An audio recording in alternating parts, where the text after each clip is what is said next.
What is up, folks? Welcome back to another live stream repair. We're going to kick things off with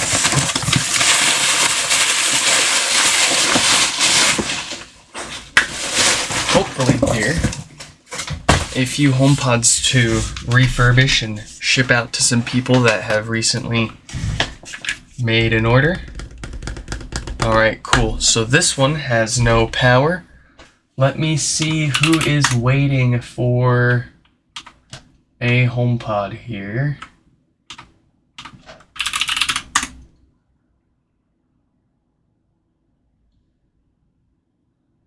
Let's see. Amp.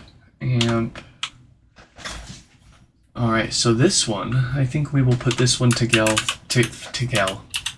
for Phil.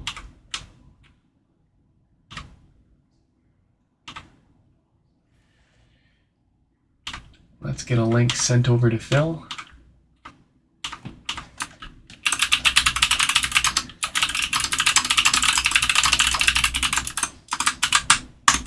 There we go.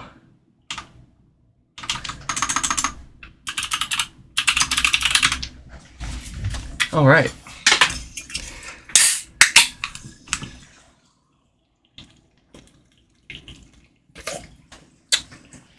Well, that's some good stuff. A lot of stuff's good stuff, though. I like my Coke. I like my Pepsi. I like my Corona. We've got some Coronas here once we get through that Pepsi. But let's get through Phil's HomePod here first. They have been patiently waiting for us to put one together for them.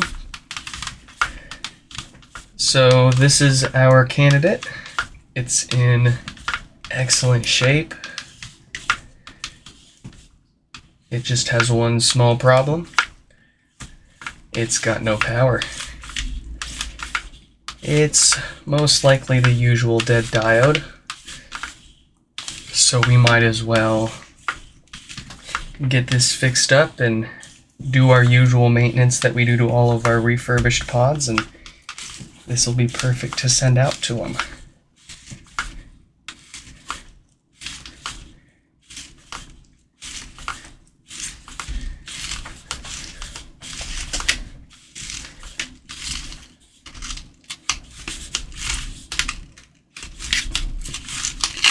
There we go.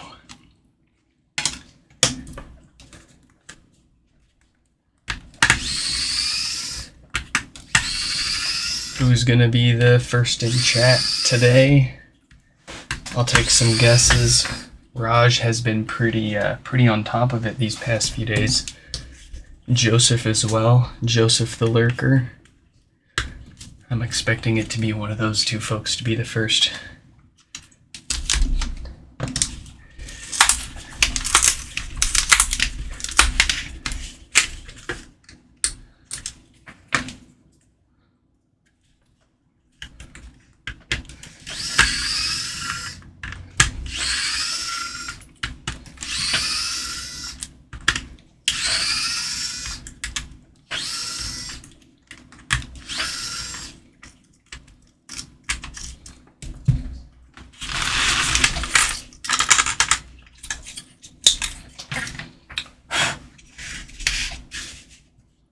Oh, let me get some more rubbing alcohol in here. I'm almost out.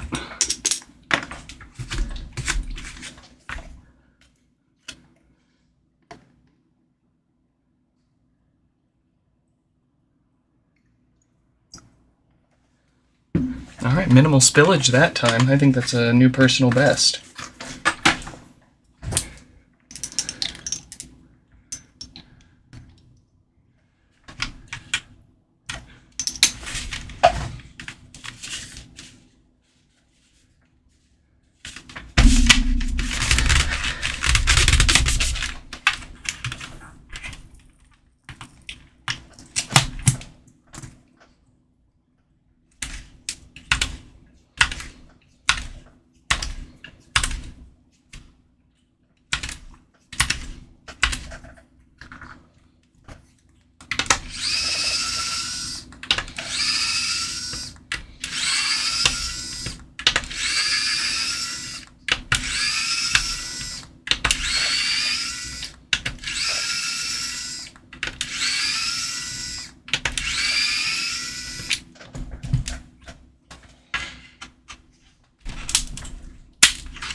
get that stinky old subwoofer foam gasket. That foam gasket out of here. We don't like foam in our speakers.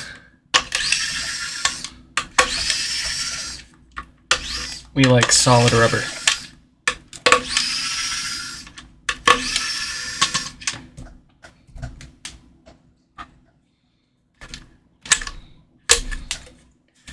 I don't think Apple themselves really liked the foam gasket either, because in the second gen they went to a foam, but it was wrapped in rubber. Huh. So it's practically a rubber gasket, but that's why we replaced them with these new thick rubber buddies there.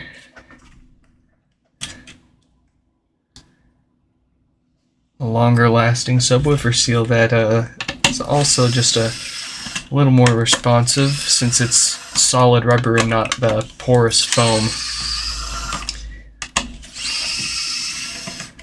Why isn't Apple... Oh boy. Welcome, Frank. Welcome. And, well, that's not a bad question. Why isn't Apple being sued over so many needed repairs? I think somebody in the HomePod subreddit asked the same question a few days ago, and, well, basically, if Apple sold, let's say, 1.5 million units, then, and we also look at how many, or like what the acceptable production like failure rate is. Sorry, I'm jumbling my words. It's working and talking at the same time is quite the task. Let me recombobulate here and I'll give you a more focused answer.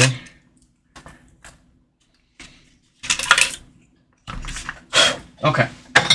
So basically the reason why I think we haven't seen anybody suing Apple over this yet is very simply that they sold somewhere around, what, 1.5 to 3 million of these first gens, and we've only fixed a little over 3,000 of these by ourselves. And then we can say generously, let's say a few thousand other people around the world used our info to fix their own HomePods. So in total, we're still probably under 10,000 HomePods. An acceptable mass-produced consumer products failure rate out in the wild is I think it's 1%, right? So 1% of 1.5 million would be what, like 15,000? So we're not even close by ourselves in how many we fixed to getting anywhere near an acceptable or an unacceptable failure rate for these products. We're still perfectly within the realm of just a bunch of unlucky, low quality, or shoddy parts that just kind of fail here and there, and or more so just quality control issues with the parts that were used. It seems in general they didn't usually use the wrong part. They just tend to get a little unlucky with the quality control of those parts. But yeah, basically, when you do the math and you look at the numbers and you even be a little generous with the estimates, we're not quite near what it would take for, in my opinion, anyone to really take a lawsuit against them about this very seriously. Even though the issues may seem pretty cut and dry to us, the lack of numbers behind it, I don't think you're going to see enough driving force behind it, and not enough people out there honestly with actual problems. And if we look at my survey when I was doing my HomePod USB dock giveaway, one of the questions was, how many HomePods do you have and how many of them have had issues and required you to get them fixed? And most people don't have issues. So despite, us having fixed thousands and thousands of these, that's still, we'd have to fix, more than 10, I'd say at least 10 to 15,000 of these before we're in like class action lawsuit territory. But maybe I'm totally wrong there.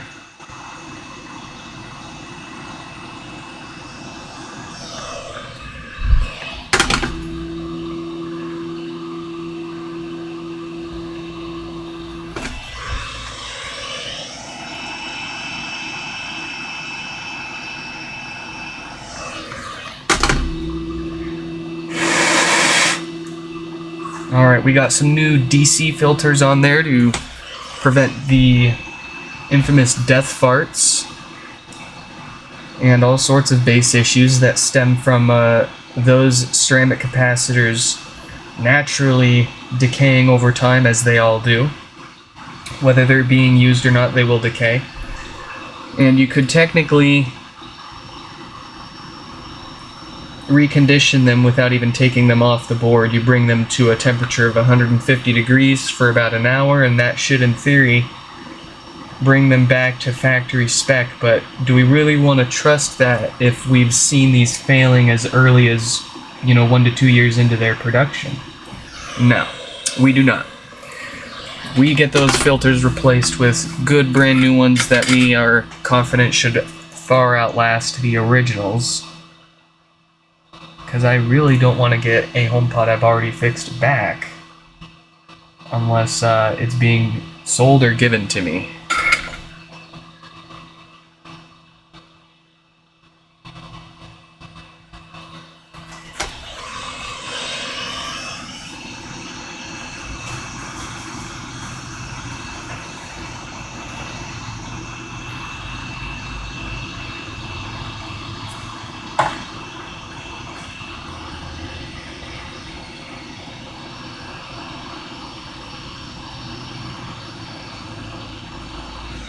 Alright.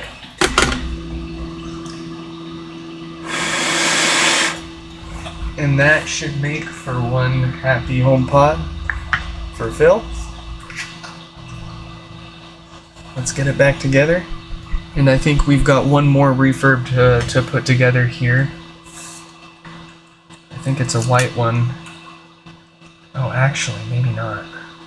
This might be the only one we need to do for now. Oh, nope. I do remember now. Yes, somebody did order one and pay for one, a white one this morning. So we'll do a white one after this, and then we'll move on to that big ol' repair queue.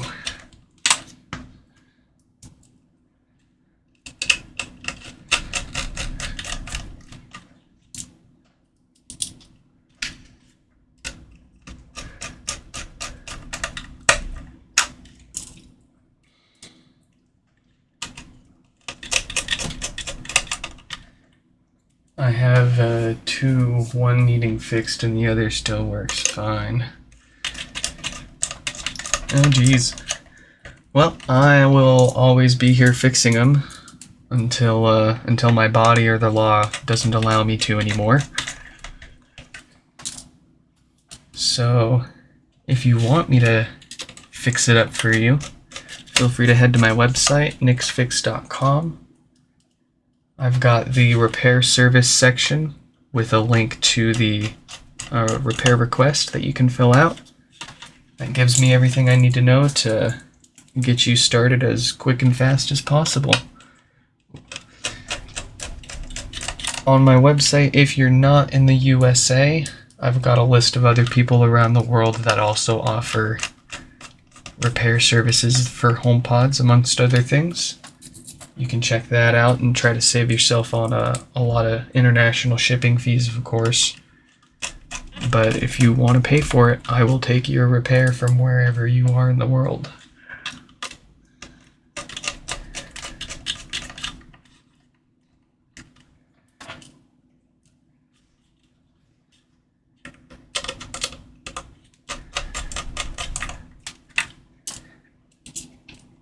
Well, like, if they were going to make these this way, they should have made them at least so that they were more easily serviceable by end users. Or at the very least, their own employees. The second gen seems to have been redone to suit that a little better. Not for the end user, unfortunately. It's still pretty tricky. But for a company that has access to the replacement parts, it's a pretty easy walk in the park in comparison to working on these first gens. I mean, heck, they never even worked on any of these first gens. If you've ever sent a first gen HomePod into Apple for repair, you're never gonna get it back. You're never gonna get the same HomePod fixed and sent back to you. It's either gonna get sent back to you unfixed, or you're gonna get a replacement, because they don't work on any of the first gens. They never have, and they never will. Except for maybe extreme edge cases where they're just doing, it's more for research and development purpose than anything. But 99 times out of 100, if not way more than that, any of the first gens that Apple gets sent in are replaced if you opt for a repair. And then what they do with the old broken one is they just send it to Daisy to get recycled into their raw materials. Which is it's a real shame. It cost them $249 just in raw components to put these things together. $249. Where's the margins? You've got your research and development too. You've got the cost to develop and support the software, and then customer service and packaging and logistics, and there's a whole lot more to it than just $249 in parts in here, but that alone should indicate how serious they were about the hardware in these first gens. I'd be very curious to see if anybody knows yet what the hardware cost of the second gen is, and if they've reduced that significantly once they realized. And I think the reason why they had margins so thin on the hardware for the first gen was they were banking on people getting into their ecosystem and paying more for subscription services like Apple Music. You know?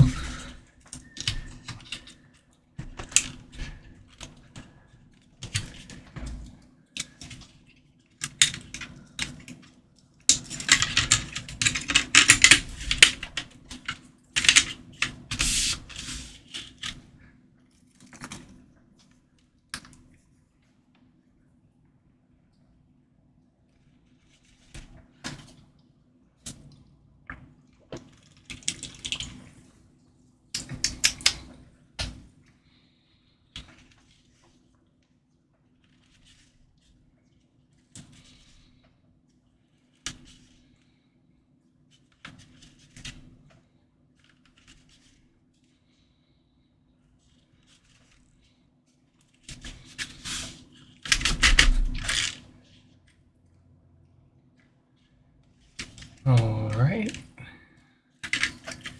Very close.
Beautiful. Wonderful.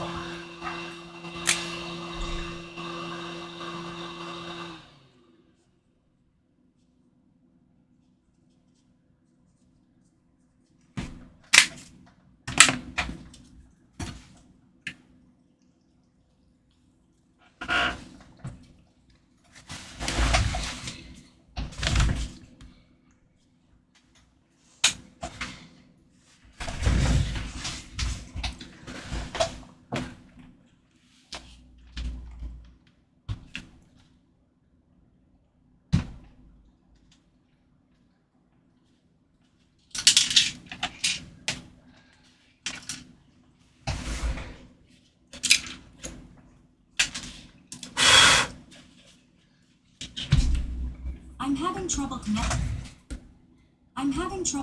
All right. Phil's got himself one refurbished Space Gray Apple HomePod.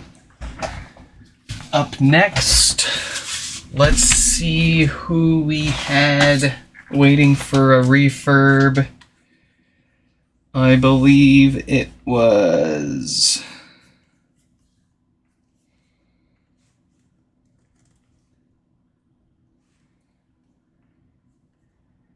We've got Lewis. Lewis paid for a white HomePod, so let's send them a link so they can watch that.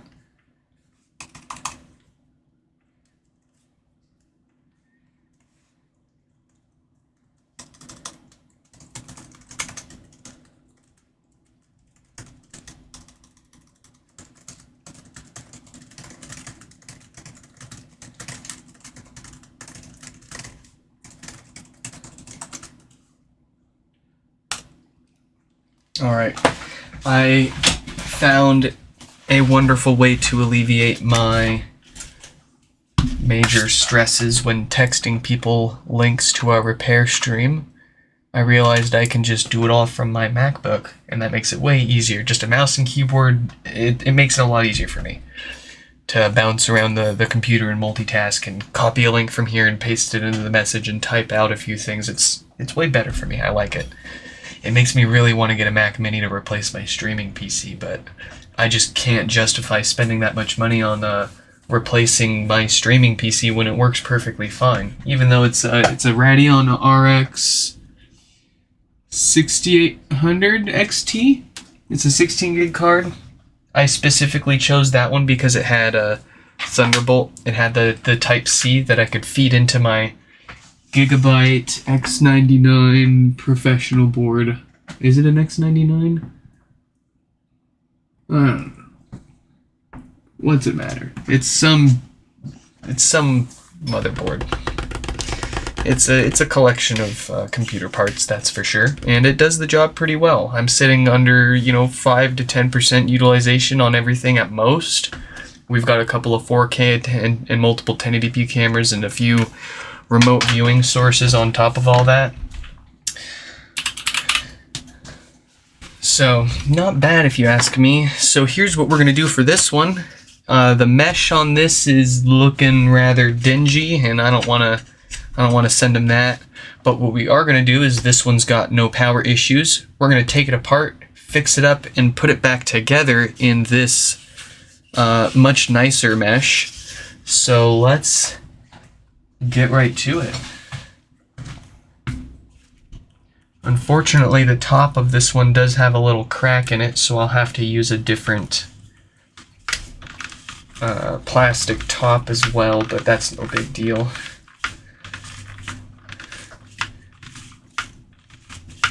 I've got a few of them.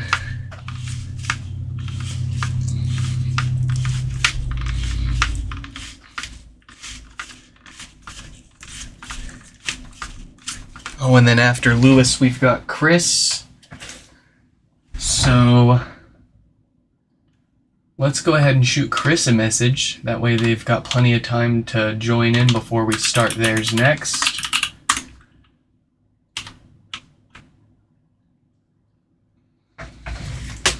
Ah, that's right. We texted them too. So I'll go ahead and grab my laptop and text them back.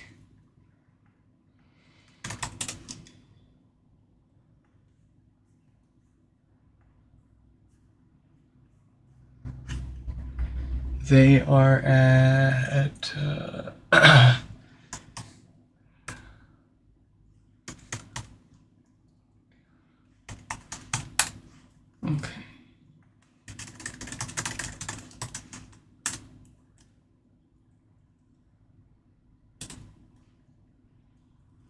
There we go. Alright, we shot Chris a message. Hopefully Lewis can join us here. We'll get these old dingy parts off of this, get it fixed up, and get it put back together looking better than new. Looking and working better than new.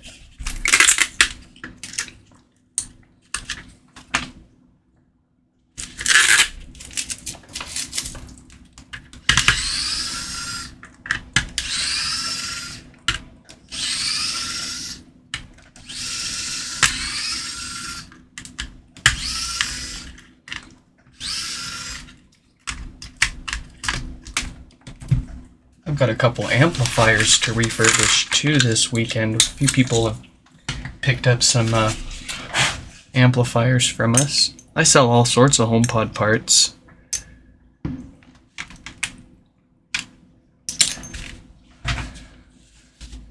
But I will grab an amp out of a HomePod and replace the same parts that always fail before sending it to you. And if I've got them, I'll even give you a spare replacement subwoofer gasket to chuck that old foam one when you're putting it back together.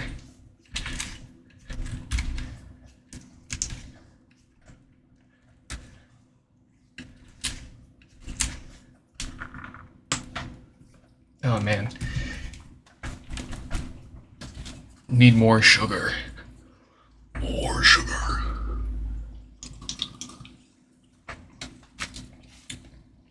More sugar. Oh, the first Men in Black was the best of all the Men in Black movies, and I'd put it in my top 10 favorite movies. Pretty good stuff. If you haven't seen the first Men in Black, oh, buddy. I'm also a huge Will Smith fan, so I love his acting. I loved iRobot. I quote that movie all the time. I Am Legend I really liked that one too. It's not difficult to please me with a movie. I'm not too critical of movies. Well, I can be pretty critical of movies, but I don't let it get in the way of being able to just sit back and enjoy it still.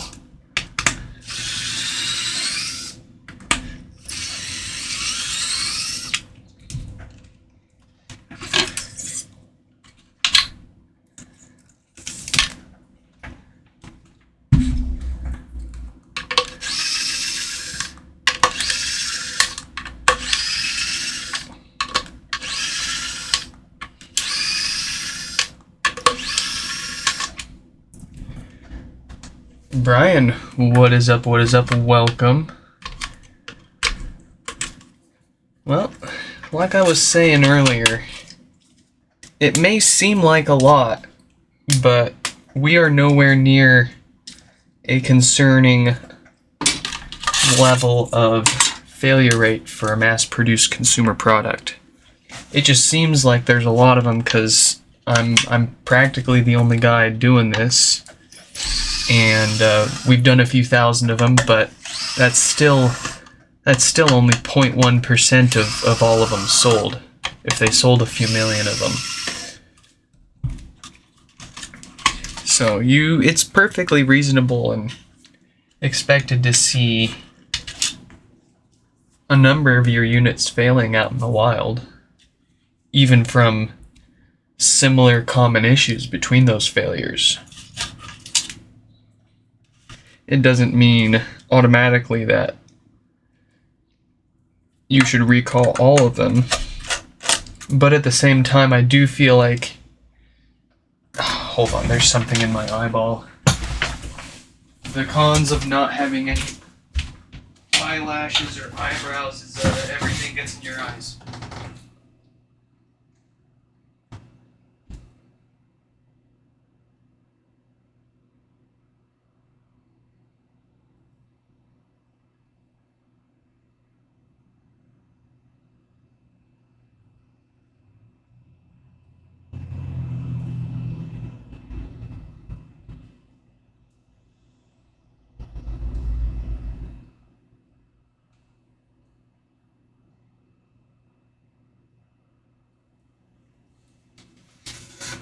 I think I got it. Ugh. Yeah, I was saying, I have no eyebrows or eyelashes, that they all just fell out. It's part of my alopecia. But, everything just finds its way into my eyes. All this hair, and none of it's mine! That's the worst part about it, is all this hair gets caught in my eyeballs, and none of it's even mine. It's everyone else's.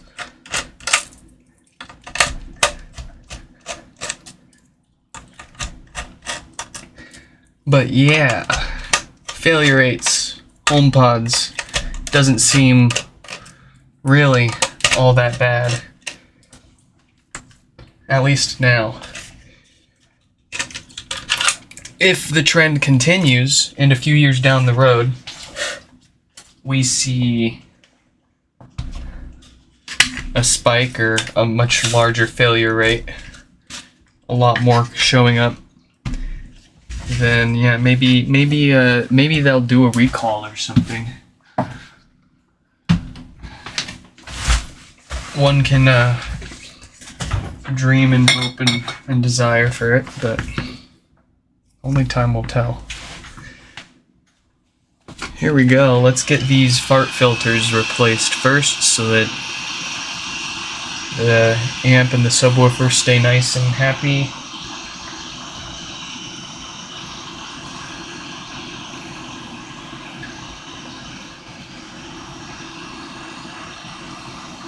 Pete.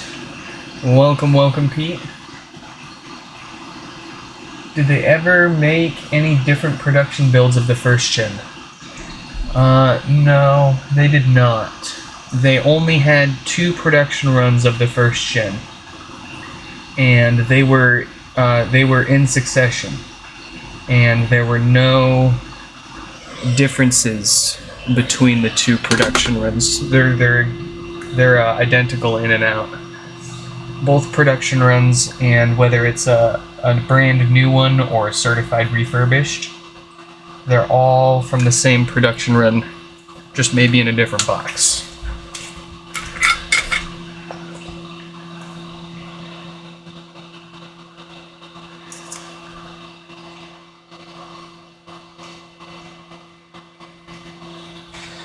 That's a great question, though. Thank you.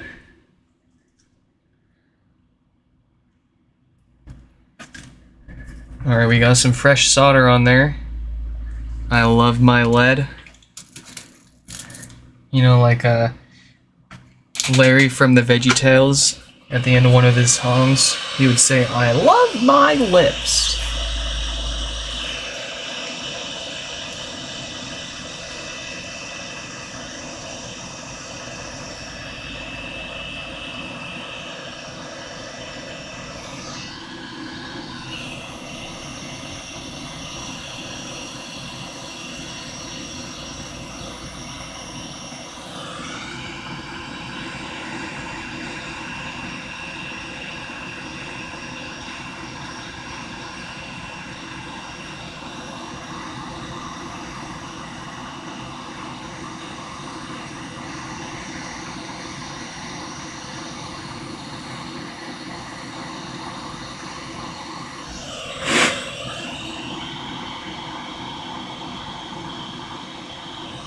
Beautiful. Spectacular. Fantastic. Awesome. Groovy. Perfect. Let's flip this around and get that dead diode out of here so we not only fix it, but so that it doesn't happen again. We'll use a brand new one, not of that particular date code. That's the date code we see failing, is that 46K and 48K. We'll put a brand new, bigger, better, higher quality one on there just to be absolutely sure this won't happen again.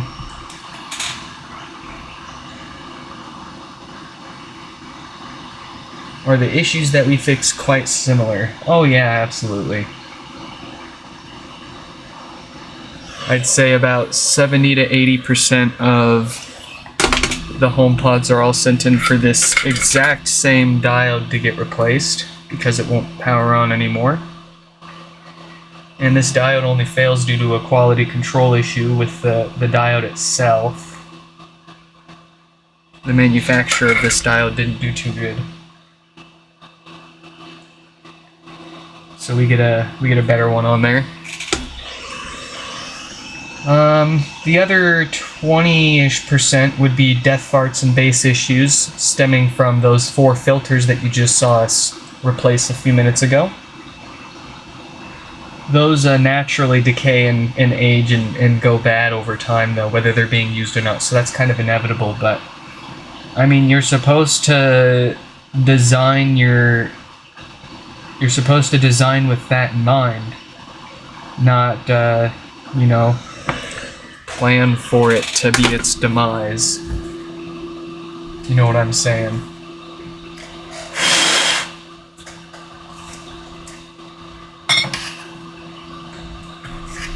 Alright, so I've got a nice, beautiful, clean white mesh here that we're going to put this back together with.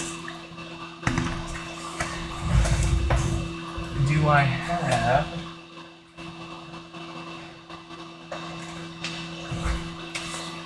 Nope. Don't want to use that one.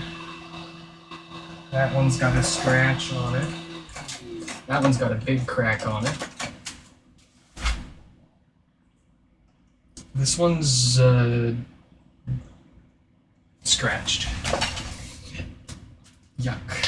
What else do we got around here?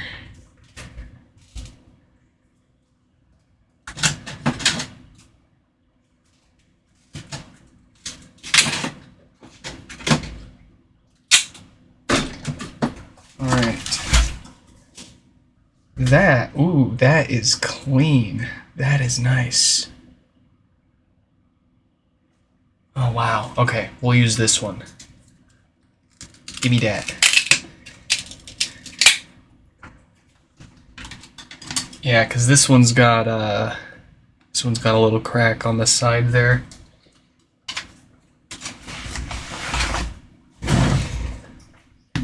And I don't normally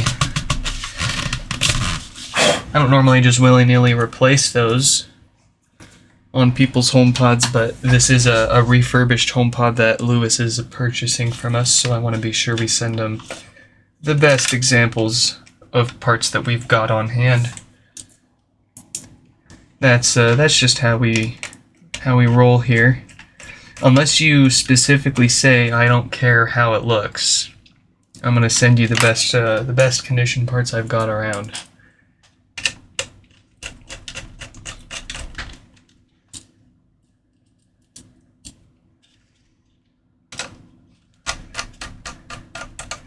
Am I saying diode or dial? Oh, I'm saying a diode, like a Schottky diode. I'll try to enunciate, I guess I should say. I'll try to enunciate that better next time.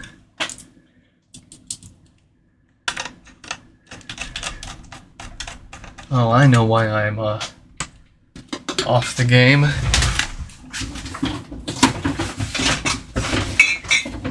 Yes, we still got some left. Cheers, folks. All right. Ah, perfect.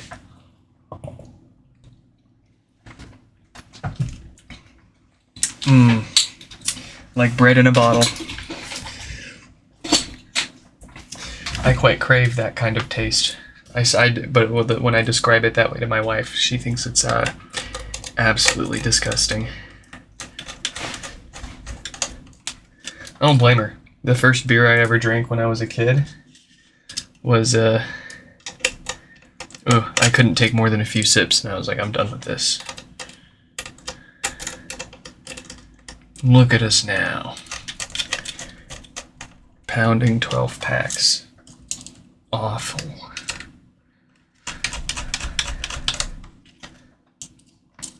To be fair, when you've got 12 to 20 HomePods waiting to get fixed in a single sitting,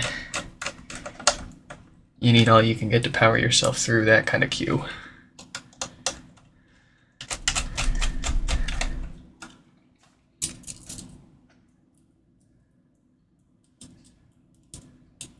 Pete, thank you for dropping by. It's always nice to find a new name around here. Hope to never see your HomePods around here, but we'll be here fixing them if they ever need it. Hope you have a great one. Phil.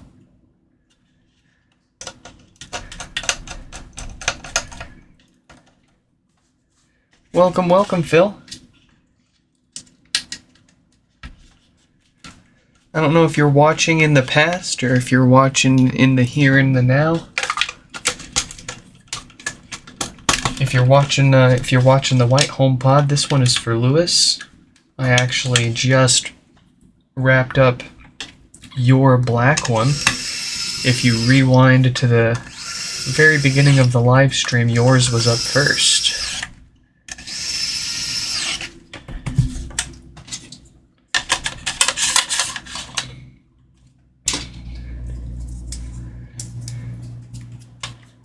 Alright, question for you folks. I'm running out of movies to watch. I'm starting to rewatch all of my old favorites. I'm getting desperate. I think last night we watched Baby Driver. Oh, I love Baby Driver.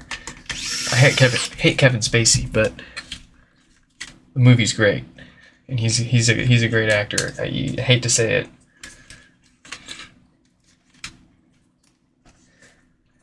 But I'm curious, what are the last few movies any of you folks have watched recently? Give me some ideas. I want to find something I haven't seen yet. And I'm pretty open. I'm a lot more open now than I used to be. I used to not watch like anything historical or basically that didn't involve some kind of computer or thing that went zip zap or beep boop. I wasn't really interested in. But now, oh man. Like, for example, I have never seen the movie 300, but I watched it for the first time like a few weeks ago. Oh, so good. I love it.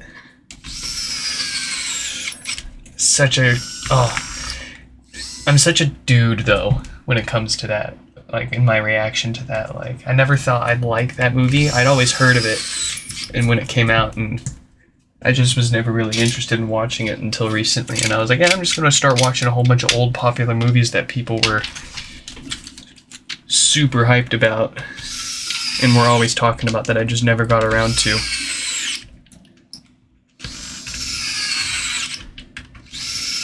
Oh, Wicked! I need to go see. I need to get Wicked. And Magnolia too. I'll check those out.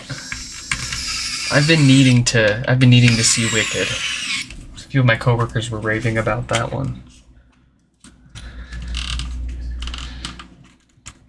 I have never seen the original play or anything, so it'll be a whole original new experience for me.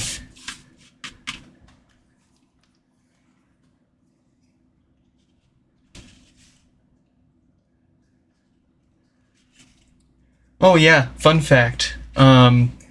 This piece and this outer mesh, the rubber base on the bottom, and the power cable are the only parts in the entire HomePod that are actually colored for that particular model. And you can swap around those two parts between the colors, obviously, so you can mix them up and make them, like a panda HomePod. I've done that for myself. Mix the black and white original parts before we got into doing the custom colors with the synthetic dyes. But you can swap any of these parts around if you want to change the look. The logic board, this board right here up top, is what has the configuration for what color the HomePod is in the software, but it doesn't really change anything. I think like the only time you see the color is when you're first pairing it or adding it to your home, and in the list of devices on your Apple account. I think those are the only two places.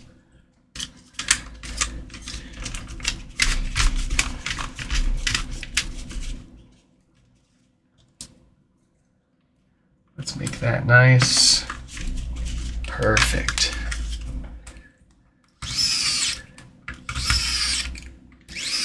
Long before I started offering these HomePod repair services en masse, it was just more of a one-off thing.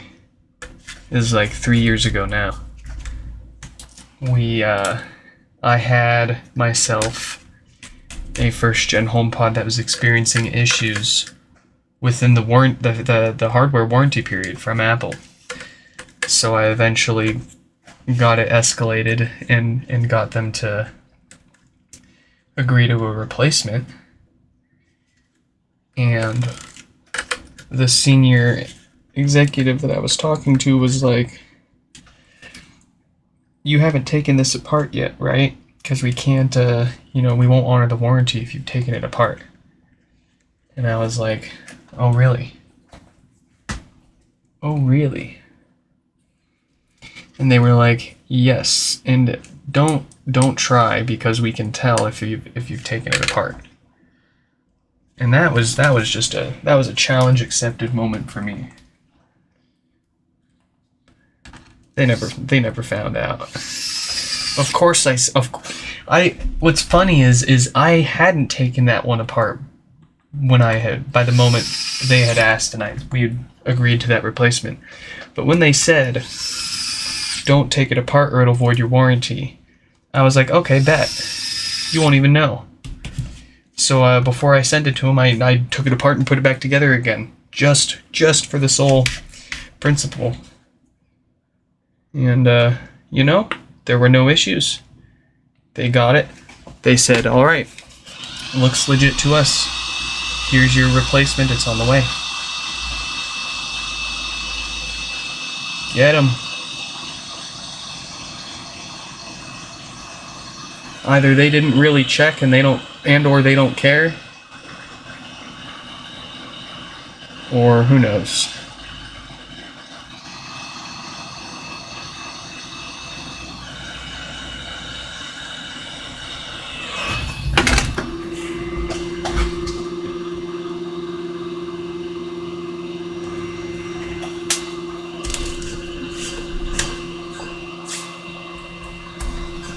Alright, we've got one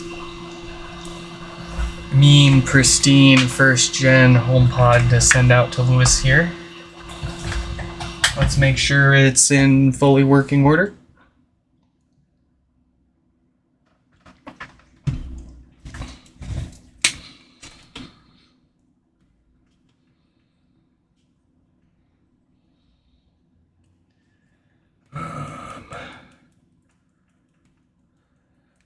That's right. Need to reset and update it.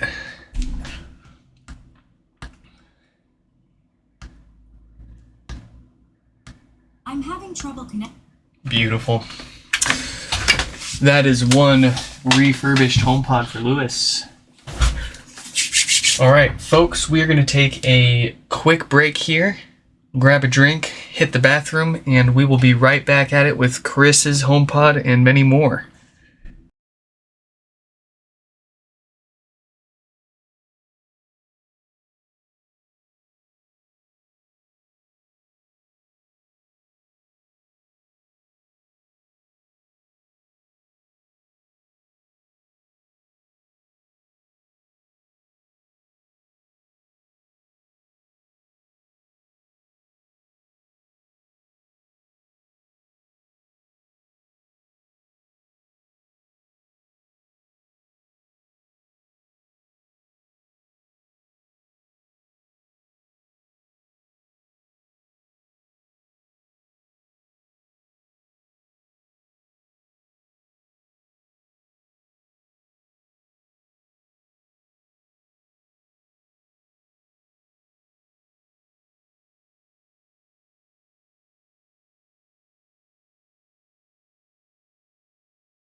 All right.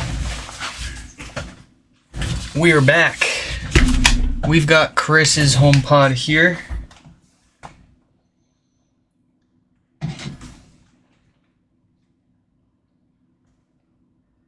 All right. Looks like the timing might be perfect here. Chris was going to be busy, but he might have just freed up. So let's get theirs up here.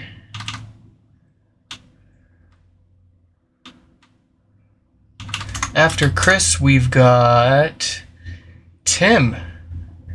Tim with an RMA, actually.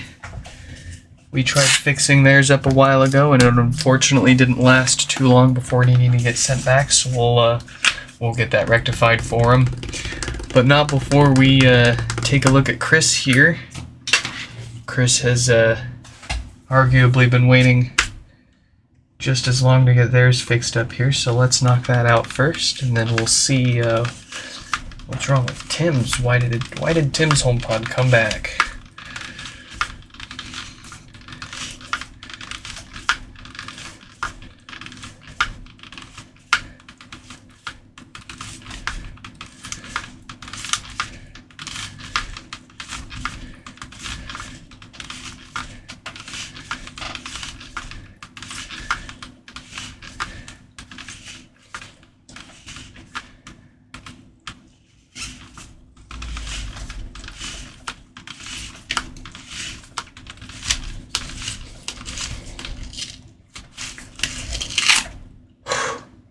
Stubborn sucker. Oh, there we go. Let's shake that off. I'm still sore from torquing down my head bolts on my Z car yesterday to freaking 90 foot-pounds twice. Oh, let me tell you. It only has 16 head bolts in total, so it's not too bad. But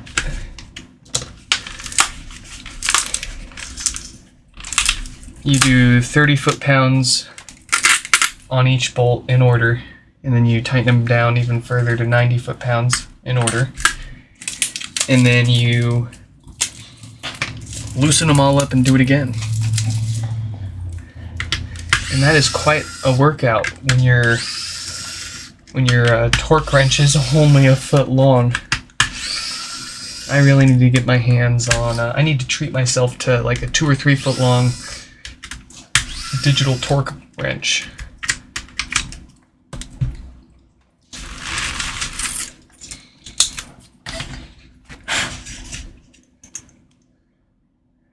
I don't have a Mac. Is it possible to fix the flashing volume button issue without a Mac? It is possible, but I can't help you. Mostly because I've only personally gotten it working on a Mac, and I don't know. I'd have to spend more time than I've got to try to figure it out. There are other people who have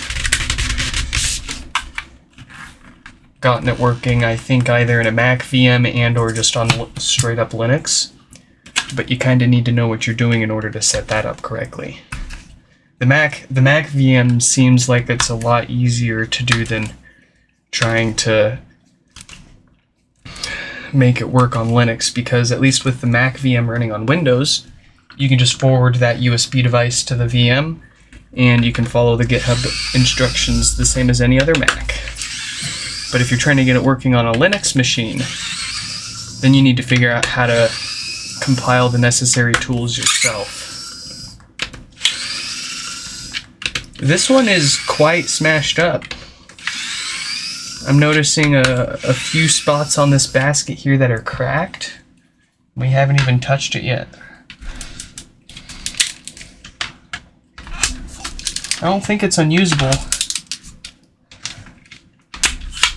I'll just have to glue it back together. But I am concerned. It's still sealed. Let me go ahead and just glue this back together really quick while we have the time to let it dry.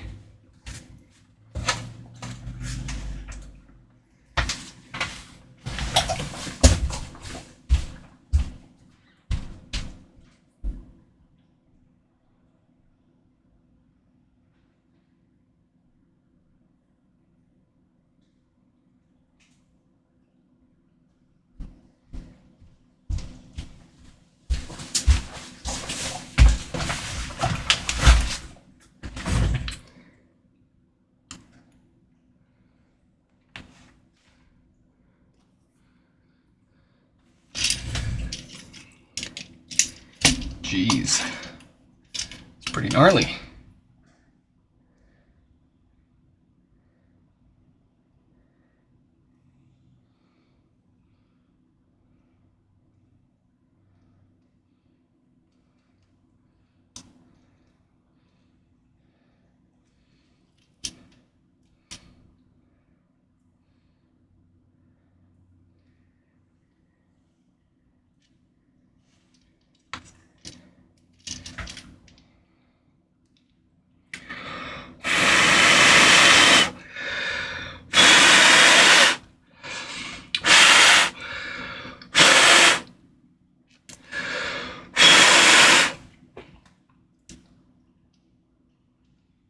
Yeah, that's not gluing together at all. I must be using the wrong glue for this. That's not a big deal. I'll just replace it. I'm not too hurt on replacement baskets right now. Let's see what else we've got.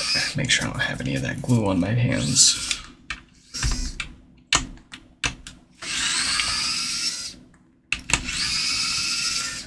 Also, you can join my Discord server. I've got a link to an invite at the top of my website, nixfix.com. Just click the Discord icon, it'll take you there. But I've seen a few other folks mention in there that they've gotten it working on Linux and Mac VMs. So if you have any problems, you might be able to get some help there.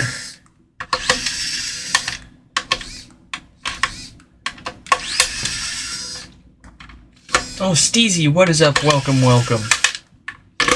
Welcome back.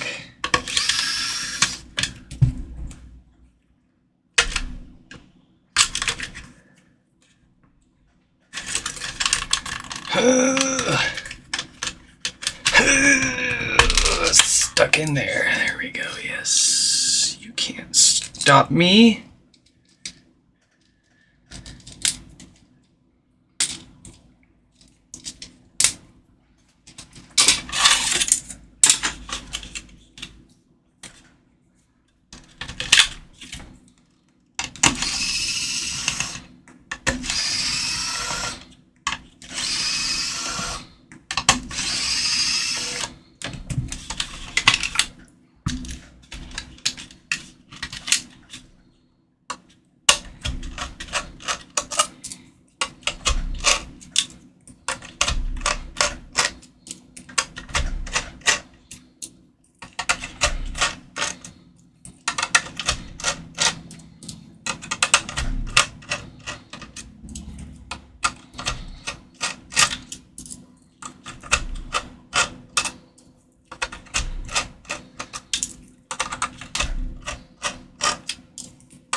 Alright, let's get up close.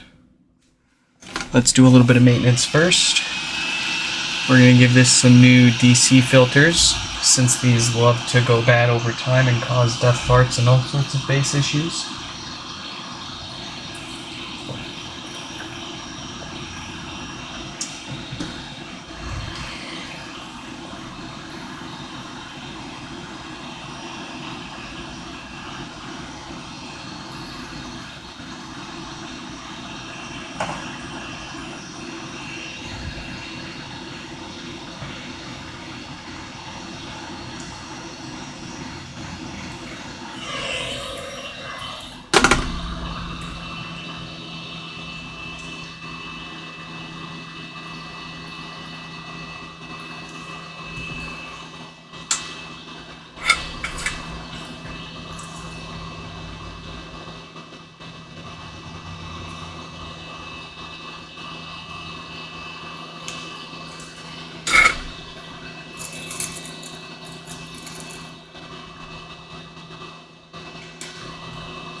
Very good.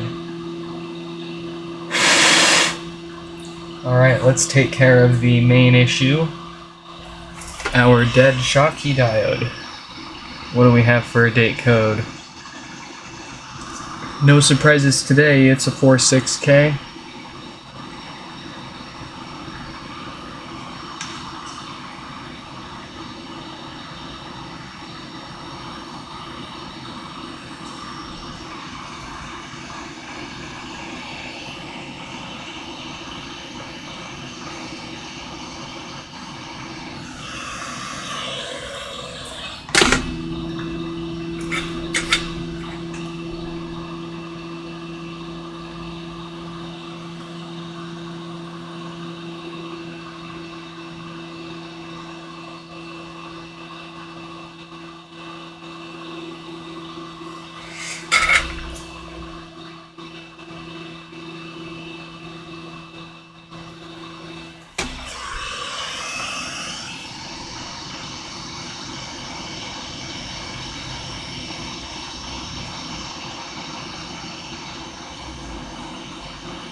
Alright.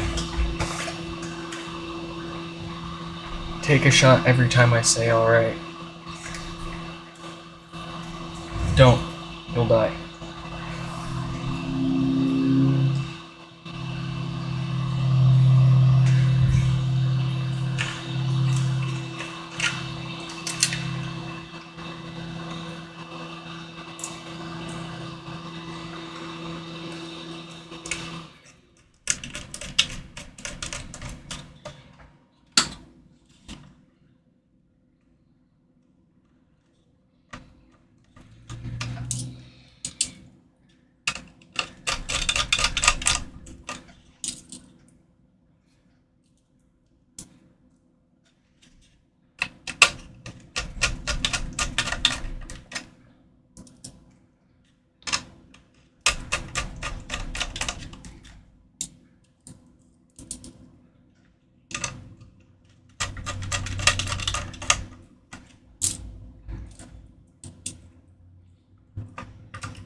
Alright, with how bent and cracked that top was,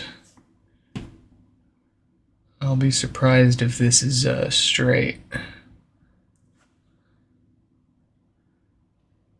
Well, I am surprised it is straight. Didn't get bent up from whatever caused that other damage.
Nick, what do you do for work when not home potting?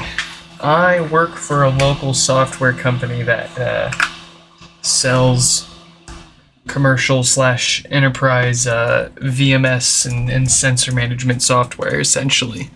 We integrate with IP cameras, analog cameras, all sorts of sensors and various metadata alarms. And my job there is basically supporting and helping with whatever issues come up. Be it trying to get our software to work the way that the customer wants, or training somebody on some new feature, or getting a new piece of hardware to help set up and integrate. Quite a wide range of things that I do there. But none of it, believe it or not, none of it, I barely ever... I'm having trouble connecting to the internet. I pretty much never pick up a soldering iron for my day job. That almost never happens.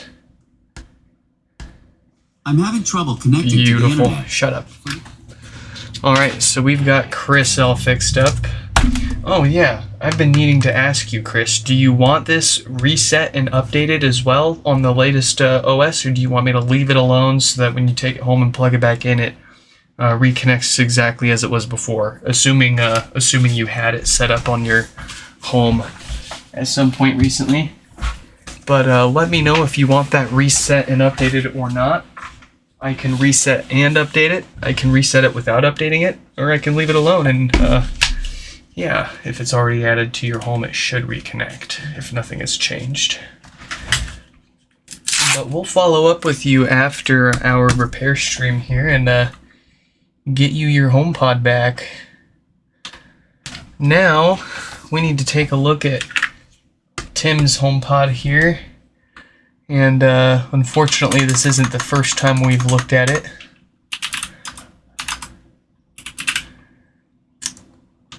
But let's see what we can do about this,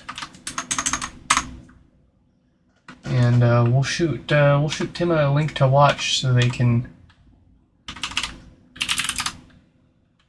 watch along.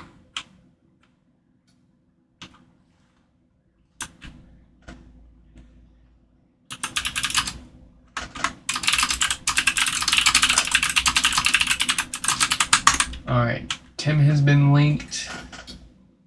So he says that it worked fine for him when we sent it out to him.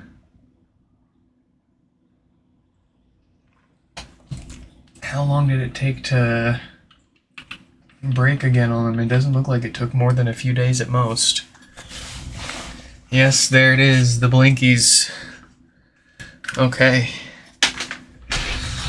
So if it was working fine for them, let's see, what was their original... Yeah, okay, so we did have to replace this logic board altogether. And unfortunately, the replacement logic board seems to have a similar fate. Let's see if we can't rectify that without having to replace it entirely. I sure hope not. I sure hope I don't have to dig out another logic board, because I don't have too many working ones of these left. But chances are, if this was working and then it decided to fail again, that is most likely an issue with the BGA on the NAND still. So we should be able to do something about this without having to replace anything.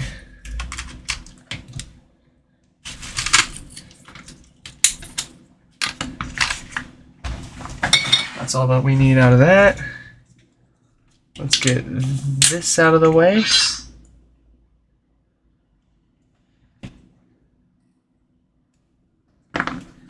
And let's get our little mount here so we can hold that logic board steady. We're gonna pin them down. Alright, don't you go anywhere. I don't want that high of a temperature. We don't want to kill the chip. 370, 380 at most is all it needs.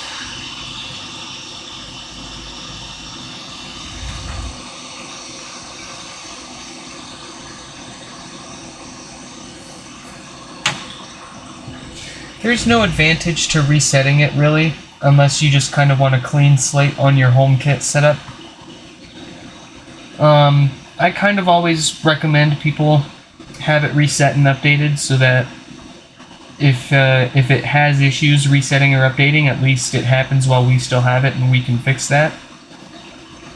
But if you've got a lot of automations and stuff tied to your HomePod, then it might be best to keep it as is so you don't have to go in there and set them all back up again. So that's why I give people the option.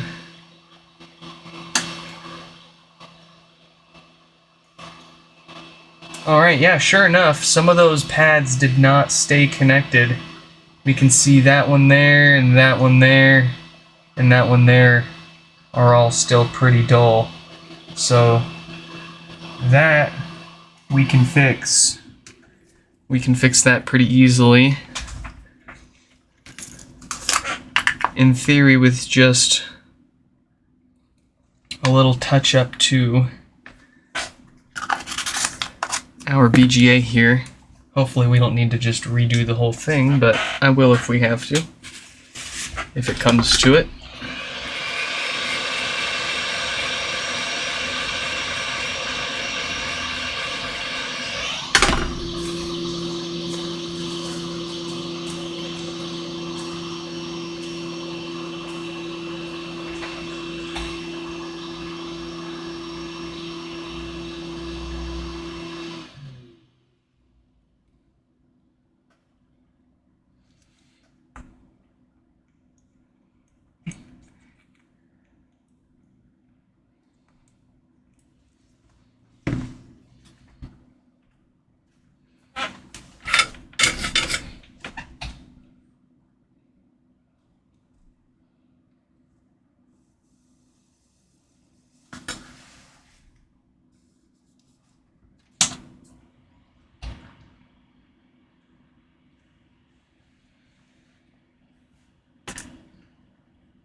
Alright, I think that might be good enough here.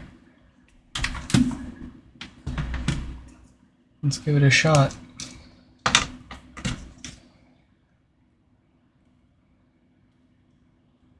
little more flux on here to keep things nice and happy.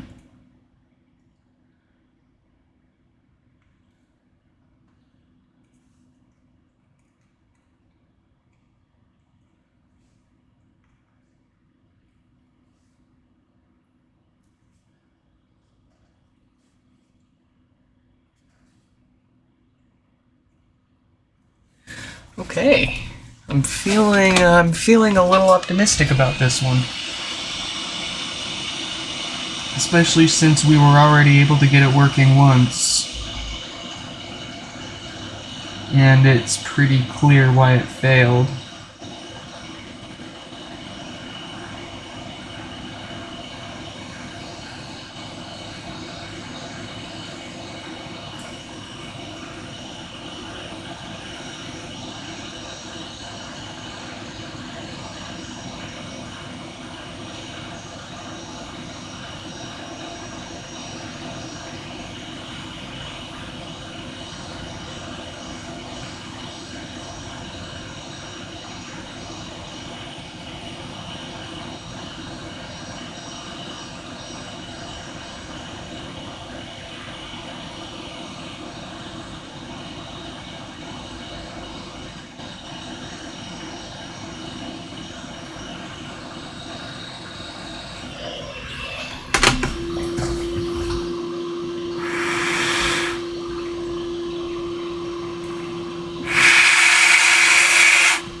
I don't want any flux getting into that connector, it can make it sticky.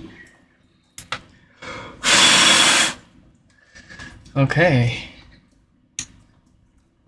If this doesn't work, excuse me, then I will need to probably pull a different logic board from another HomePod and try that.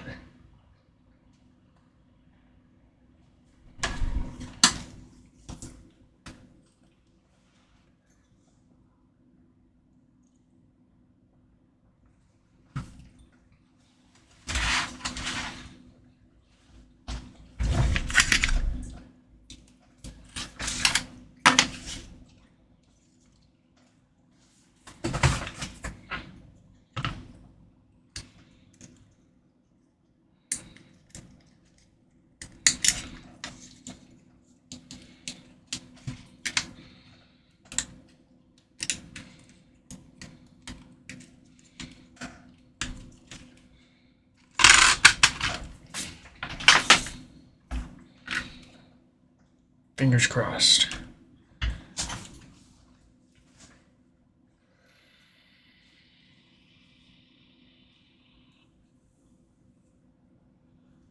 Oh, Alex. Good afternoon to you too. Welcome, welcome, welcome back.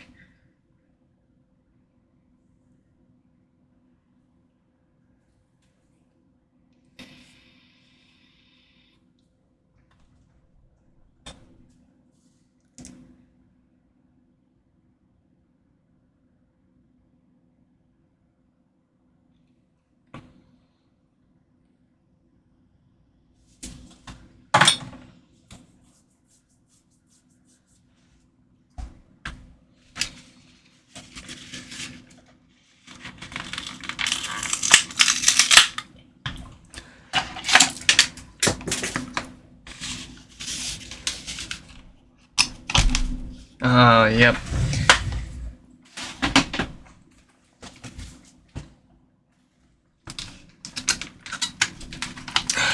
This ain't gonna work, but I'm gonna try.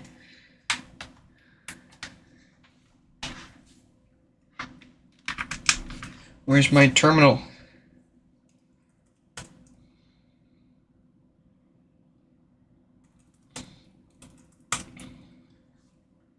Please work, please work, please work, please work, please restore. I'm attempting a restore. You can't see my laptop at the moment, but there.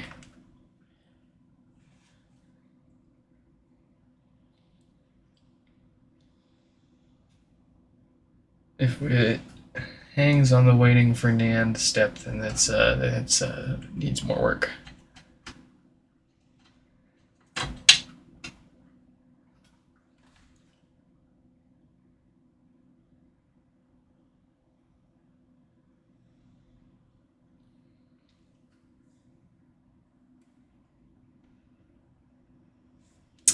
Yeah, it needs more work.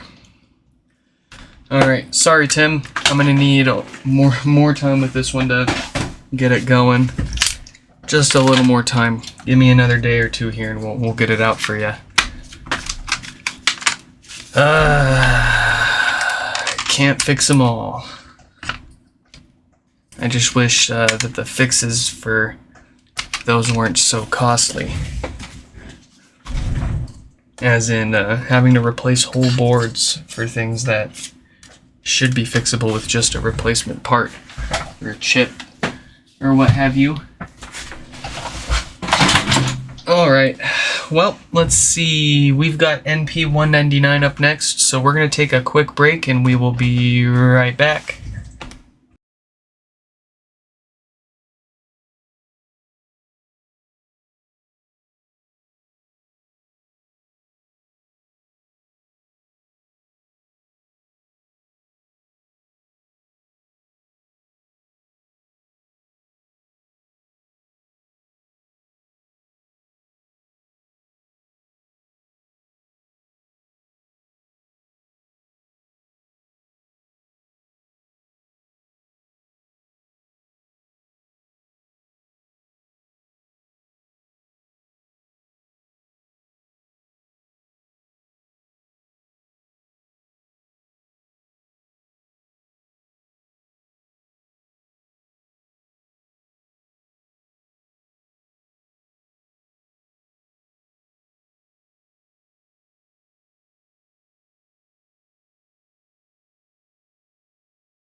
Okay.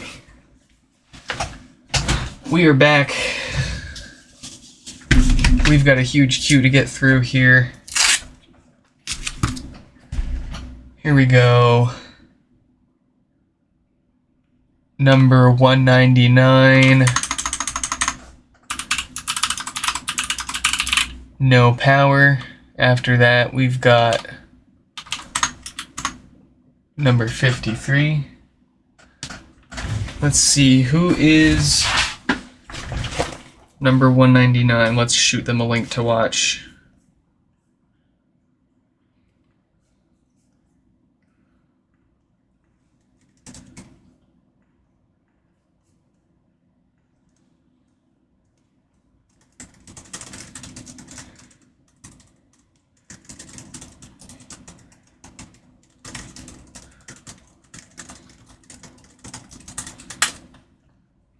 Alright, they have been notified.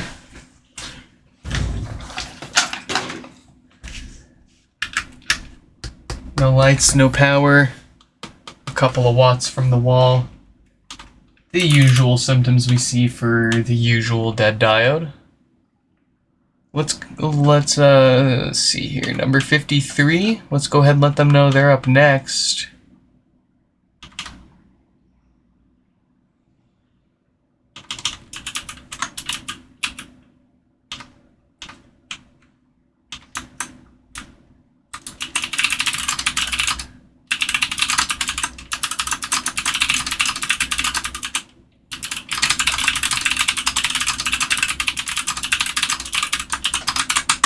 Alright. Let's get it fixed. Raj, what is up? Good to see you back.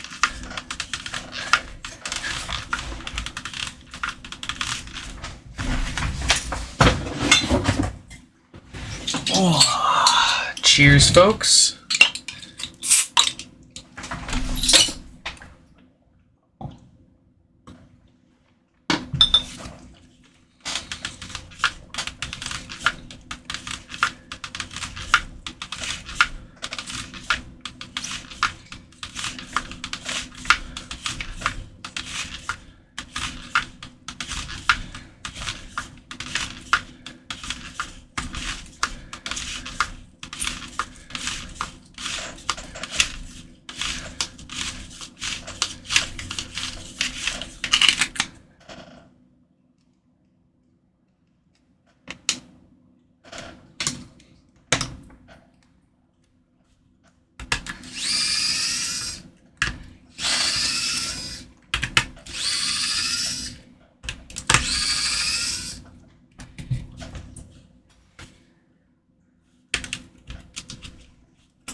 First up, a little bit of maintenance with some fresh DC filters to keep the death farts away and this amp and subwoofer nice and healthy.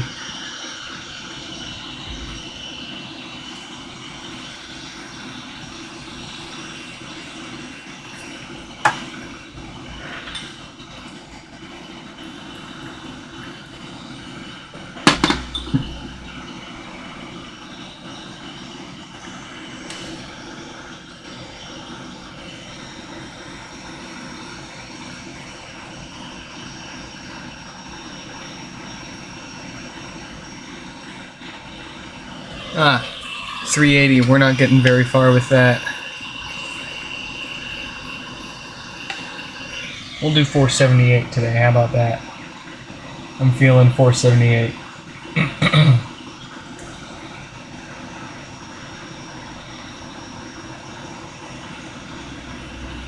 There we go.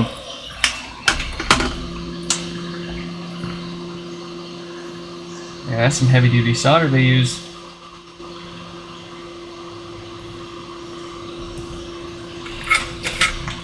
Some really unleaded stuff. You know us though, we gotta let it up.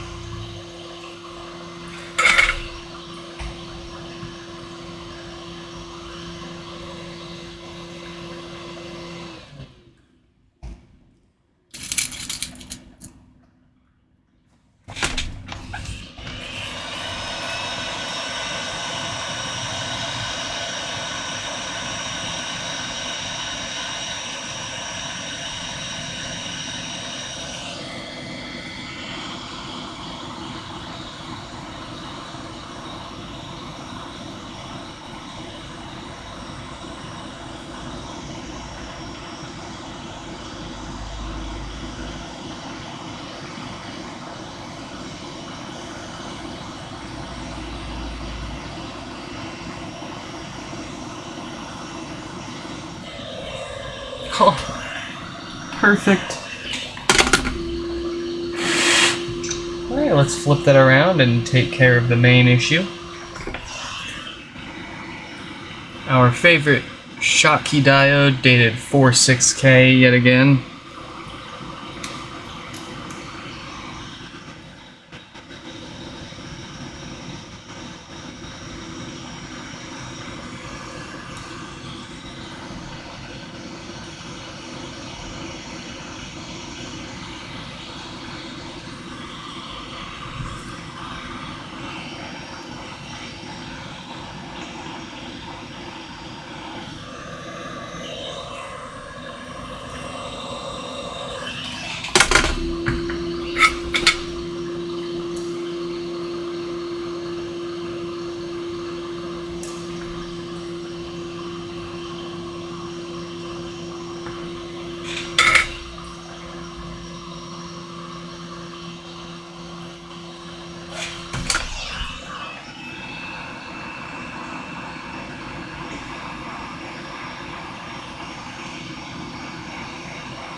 That'll do.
wife is pulling into the driveway. I will need to step away for just a moment here to help her bring the kid and some stuff in.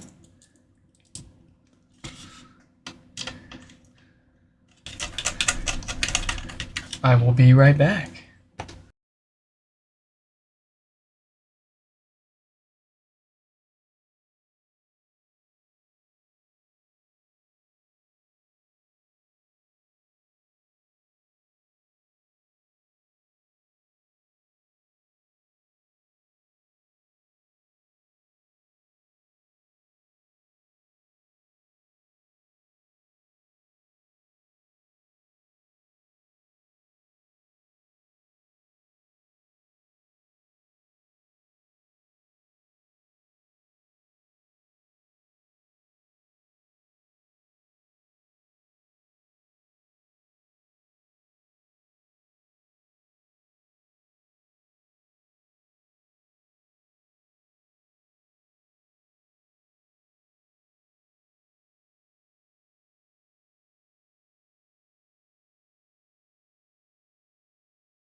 Okay, we are back. Where were we? Putting this one back together, that's right.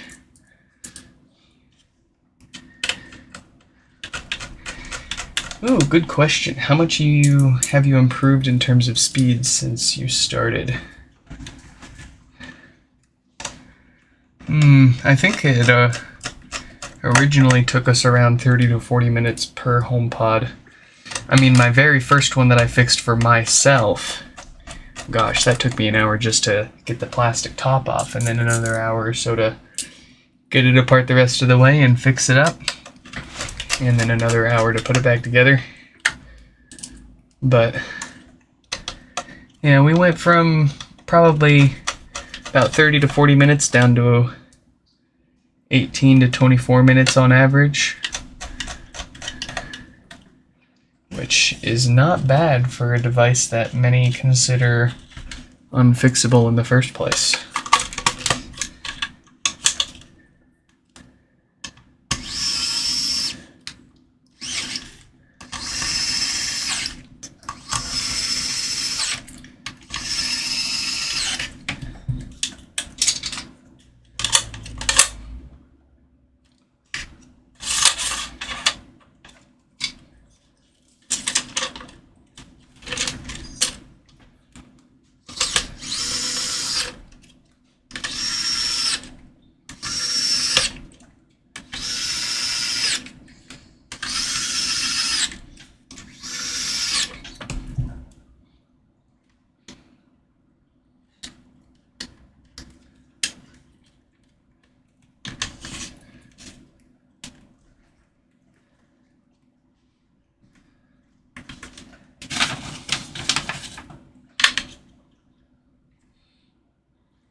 Alright. We're making progress. We've got number 53 up next. After that, 110.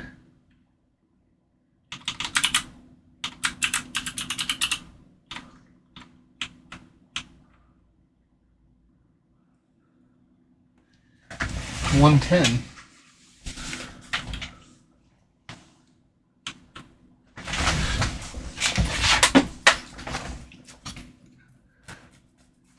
Let's see.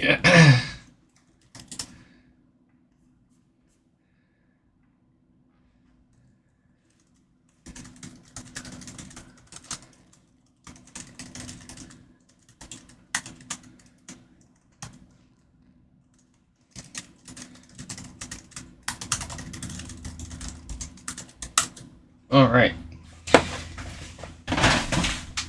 NP110 has been notified. I'm having trouble connecting. 199 I'm having trouble. is all fixed up. And now it's time for 53.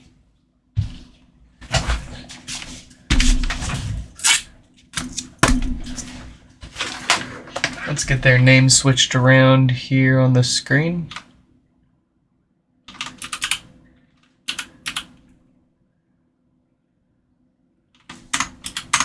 And let's check it out. What do we got here? Yeah, no lights, no power, no nothing. We've got the usual power draw from the wall for our usual suspect, the shorted Schottky diode. We do have a pretty serious crack right here, and then almost a whole chunk missing coming off right here. We want to be careful taking this one apart. We don't want to make that any worse unless they want to pay a few extra bucks to have us replace this top. But I mean, frankly, in my opinion, spend as little money as you can to just to get the thing working, and don't care what it looks like, if you ask me. But some people are particular, and they will pay a couple extra bucks to have these bits replaced.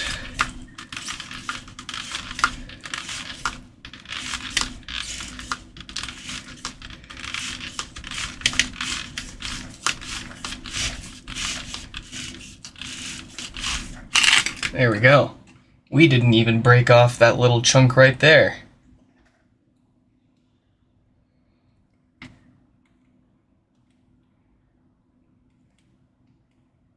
It's always funny to me when people tell me, hey, mine still has the plastic film on it, can you make sure you keep it on there?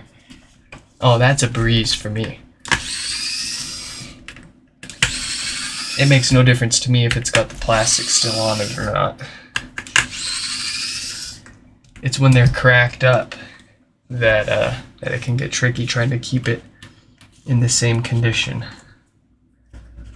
But usually people, even though it doesn't really affect anything, people still want to pay a little extra to get them replaced.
hanging on so tight.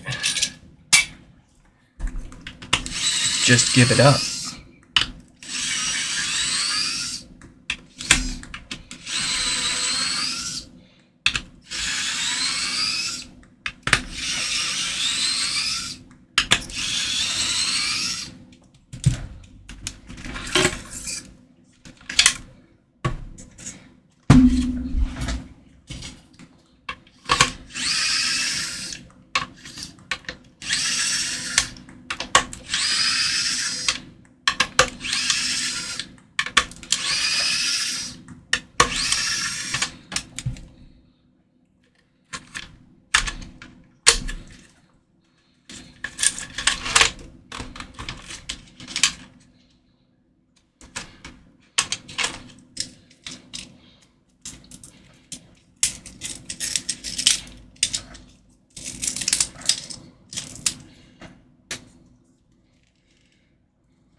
Alright, first up, let's get those filters replaced.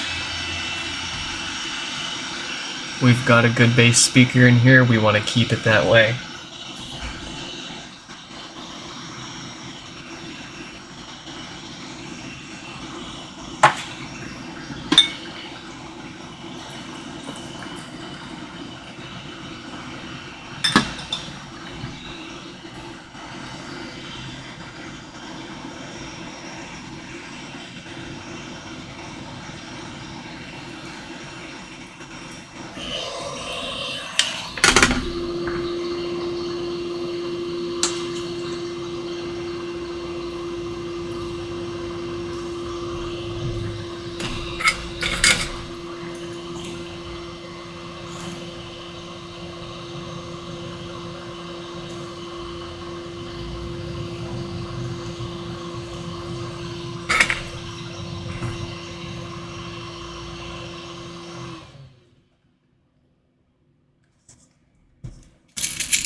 Very nice.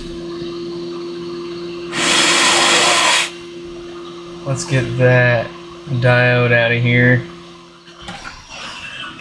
What do we have for a date code? Another 46K.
Man, using my Mac to text people has just solved so many problems. Like, another problem I had with using my phone was I would copy the YouTube link and I would paste it in each message whenever I texted someone when their HomePod was next. But for whatever reason, your phone, iOS, just doesn't remember what was in your clipboard after you turn the screen off for so long. So I have to go back to the email, which has the link, to copy it and paste it into the messages again. It really adds up to a bit of frustration over time. Play. All right. Play. Well, that looks and sounds good. We'll reset and update that to make sure. But we've now got number 110 here to take a look at. Let's switch things around.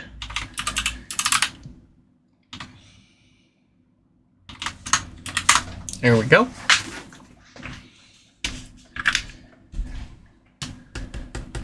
No lights, no power, no nothing other than the usual power draw from the wall. So that looks like the usual dead diode to me. Let's get this apart and get it fixed.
Here are our DC filters that love to age over time and cause all sorts of bass issues. We'll get those replaced first.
Oh, awesome. Alright. Let's get that dead diode out of here. What have we got? Is it another 4.6K? Ah, it's in a 4.8K this time around.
Yes.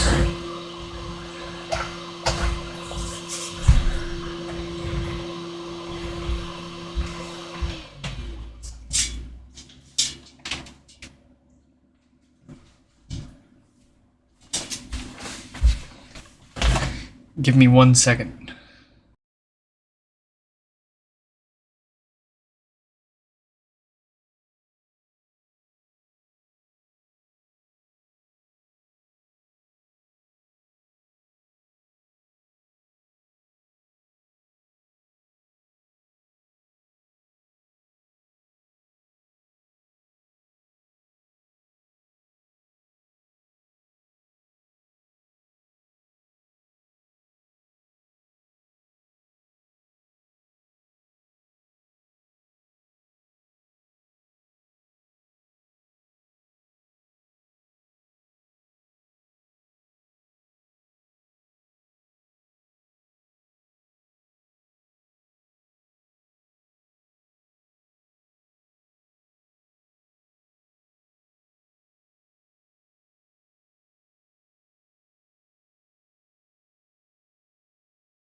I'm having trouble connecting to. Yes, I bet.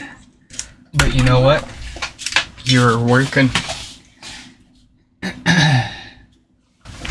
All right. 193. Here we go.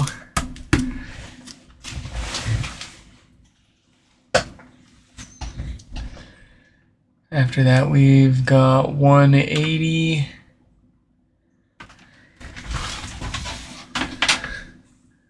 Let's go ahead and shoot them a message. They've got theirs up next.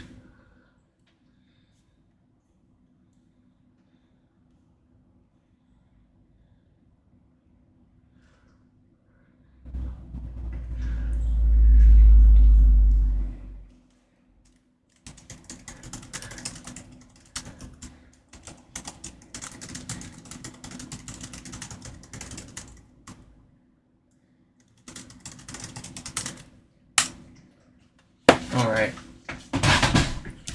Nick has been notified. We've now got 193 up here. After that, we'll take care of Nick's, and that I think I'll be about all out of energy for the day there. Dinner is waiting for me just around the corner. And in classic ADHD fashion, I haven't eaten anything yet today. I've just been too focused or busy on everything else. So let's get this wiped out and get some food.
Settings. Oh, nice. Show recordings.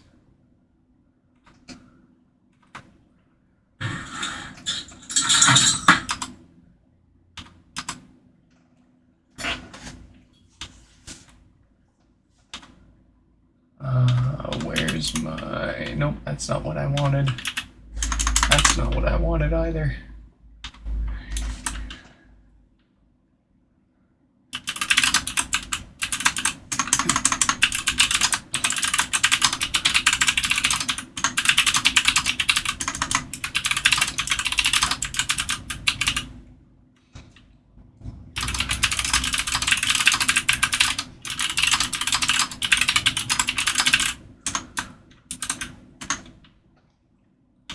Sorry, folks, I gotta tweet a hardcore meme here real quick.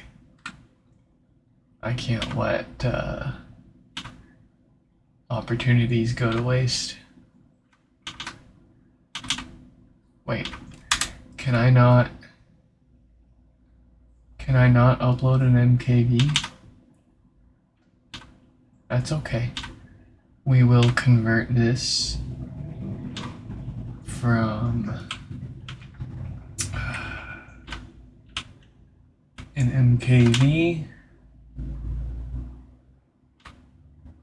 We're going to convert it to an MP4. I'm going to save that to the desktop.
What is wrong with my computer?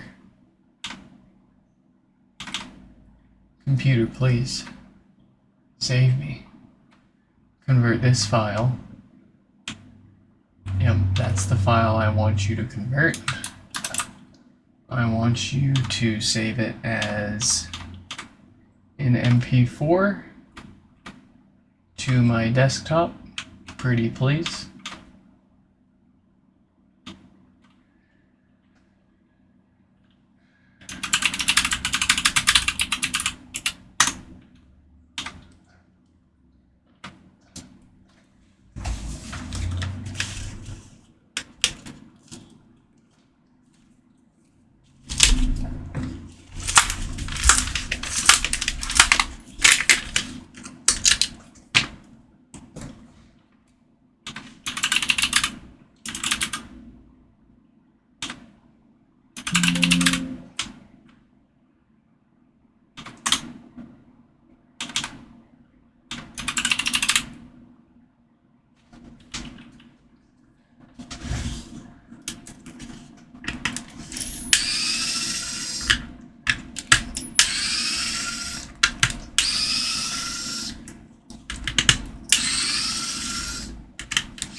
Convert the file, save it to my desktop.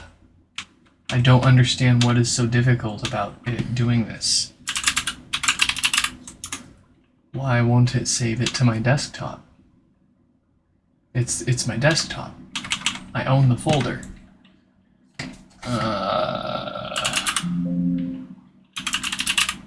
There it is.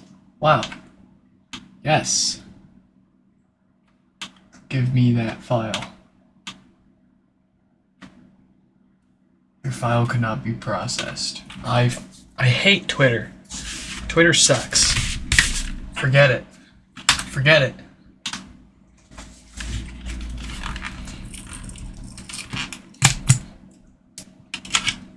I guess the world doesn't need to hear my joke.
I have an idea.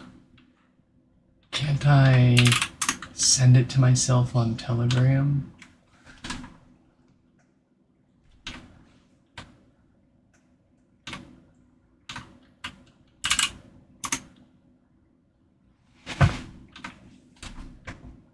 Apparently not. It's an MP4 file. Why is it so difficult to use just a standard freaking... Yeah, sure. Send the 2 videos. I don't care. I don't care. I don't care.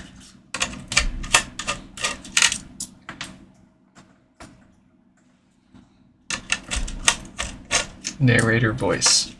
He cared.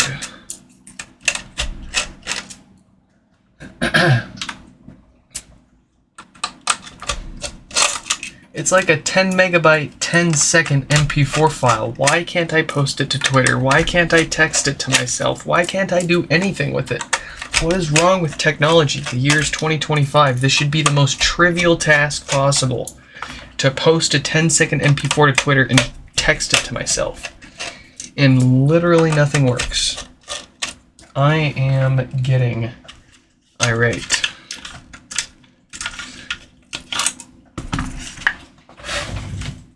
I'm upset.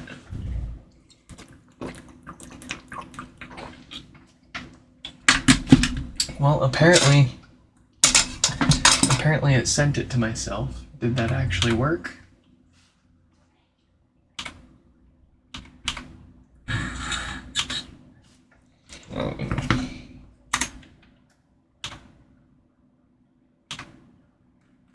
Why is it 182 megabytes? That seems a little big for a 10-second MP4.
Well, no memes flowing from my Twitter profile today. Unfortunately, Elon Musk said, "What? You've got a 10-second MP4 file? Whoa, hold your horses there. You're gonna have to pay for premium to upload that, buddy." Twitter freaking sucks, man. And like, I've been on there for more than 10 years. And gosh, I guess it's kind of always sucked, but it's kind of gotten really bad recently.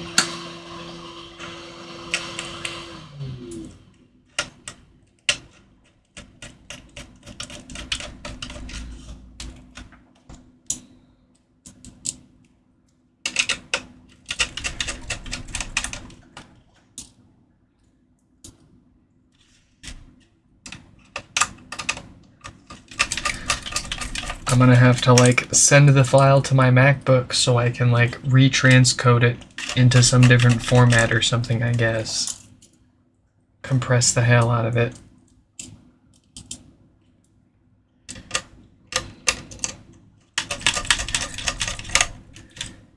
He's got to get the billions back somehow. Well, what's funny is when he launched the whole Twitter Premium thing, they lost like half their valuation, didn't they? And it ended up being like a huge hit on them. And like, Twitter's the only platform that I know of where if you want to monetize your content, you have to pay for that. That makes no sense to me.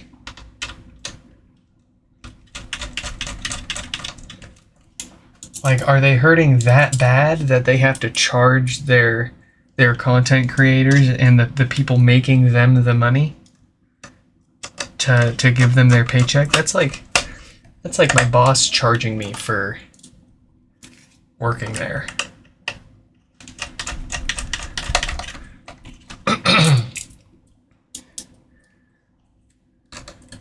No, even better. That's like being an intern at somewhere. You know, working for free. And they give you the option to get a paycheck, but you have to give a percentage of it back to them in order to take that option.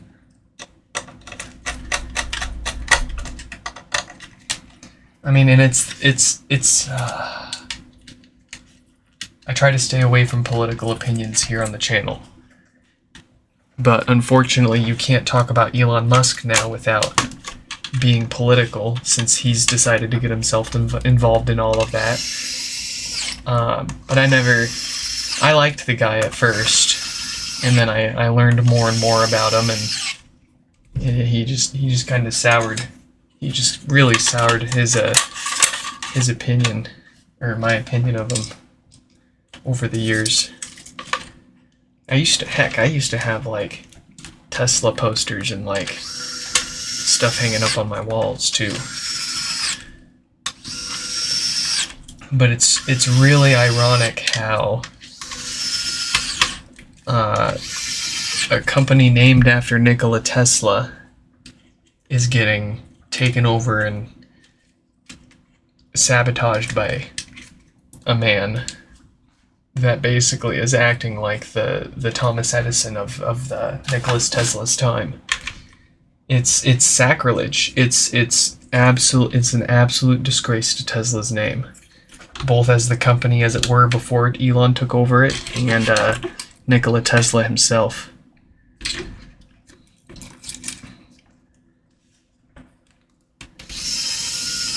What a goofball. To put it nicely. What a giant goofball.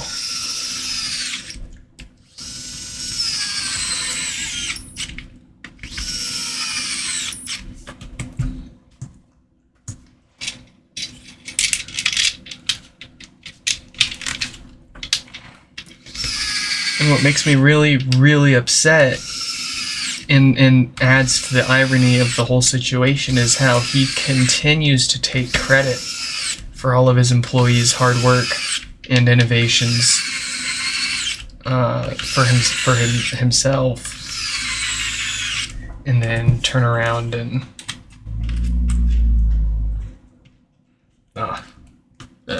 just yuck. Blech.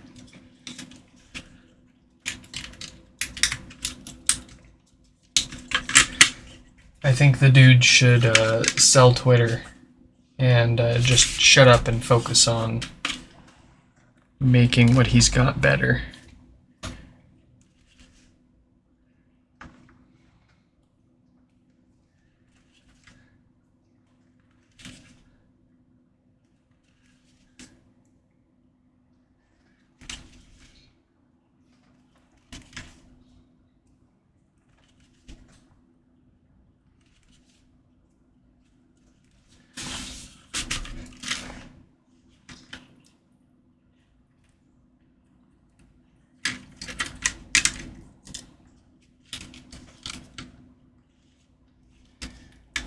Oh, and I wouldn't mind owning I would love to have a Tesla.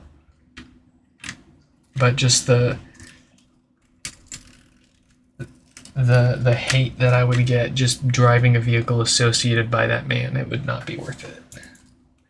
Like, even if you could completely ignore the fact that it's Elon's company technically that's making the car, you'd get just so much crap from people that it's not I don't know. That's just my thought. Maybe I'm wrong. If any of you folks out there drive Teslas, is it just another car to you and just another car to most people you run into, or do you get a lot of crap and hate for having a Tesla? Because I mean, I think most people truly don't care. I don't care if it's Elon's or Edison's or whoever the frick. They just want a good, reliable car that gets them from point A to point B, and some people want that to be fuel efficient or plug-in. And they really don't care. And it's kind of like the Cybertruck too. It's like a lot of people either really love the Cybertruck or they really hate it. And I'm kind of in the middle. I'm pretty conflicted because I think it's kind of cool, but there's also so many things they did with it that you shouldn't do when you're making a a real truck.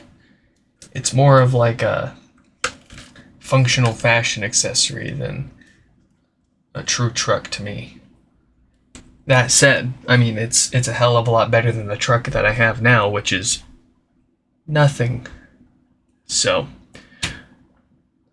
what I'm saying is, most people, one more. Yep, I've got this one together and I got one more. Is that okay? Yeah, that's fine. That's it, though. Sorry. We're to be sexy today. No, that's okay. I'm just trying to before 5.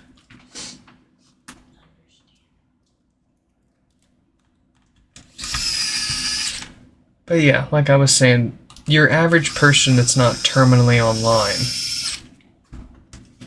isn't really thinking about that stuff. Like, ooh, I don't want to buy this car because Elon owns the company or whatever. They're looking for cars. They're looking for practicality. They're looking for what's going to get the job done.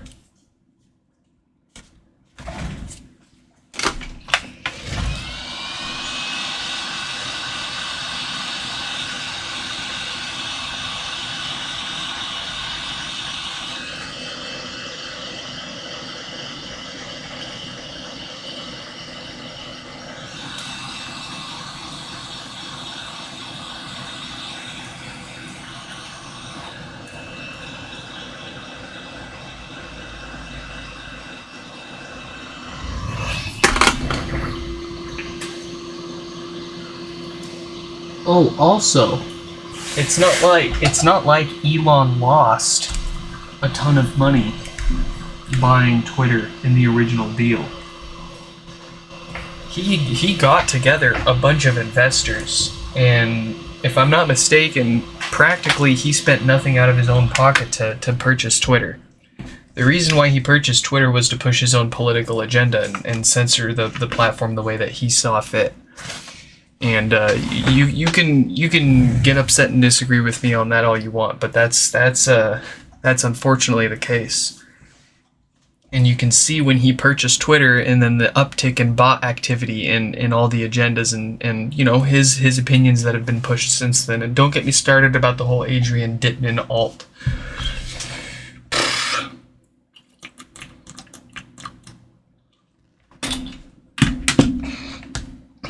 I'm having trouble Gee. I'm having...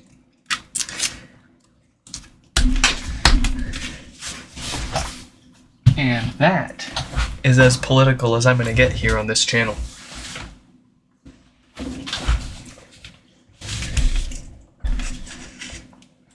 Here we go. We've got Nick's HomePod. This is the last one we'll be looking at here today. This one should turn on. Yes, yes. But, you know those four little capacitors that we replace inside of every HomePod whenever we've got it apart and we're working on them? These have gone bad already. Ooh, yeah. That's a pretty fair pop if you ask me.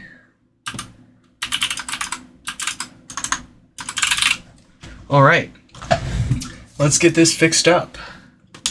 It's gonna need those filters replaced. And hopefully we all caught this before the subwoofer got roasted and needs to be replaced as well.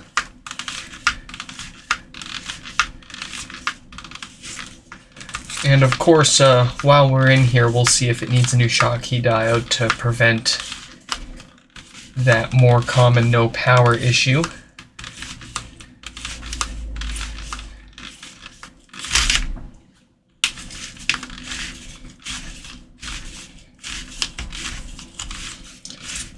This is weird. Their mesh almost looks like a cat started scratching on it, but only on the top. I don't think I've seen a mesh like this before.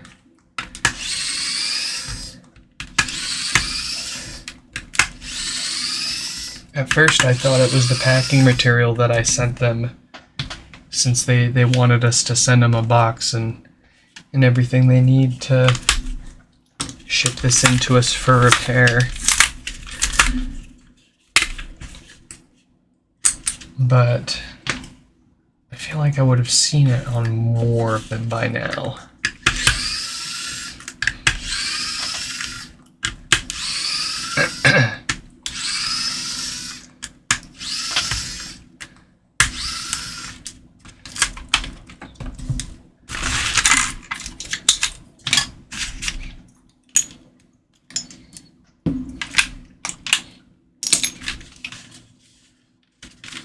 Nick!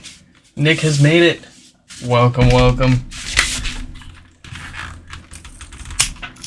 You know, I haven't heard of anybody having problems with their cats and their HomePods, aside from them brushing their tail up against it and triggering the voice assistant or playing music at random.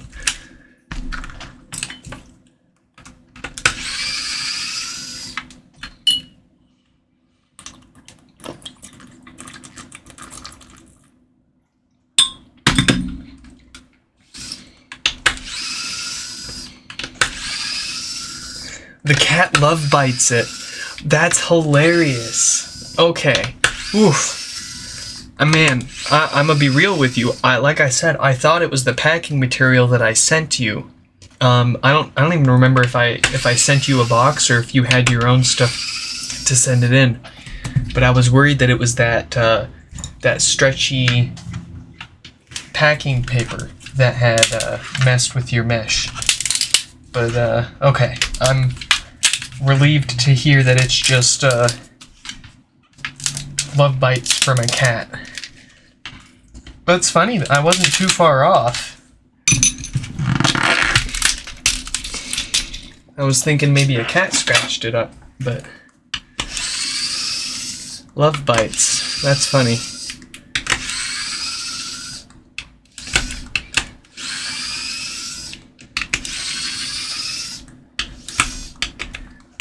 You I've always wondered what music and what HomePods and like speakers in general sound like to cats, because they don't perceive time the same way we do.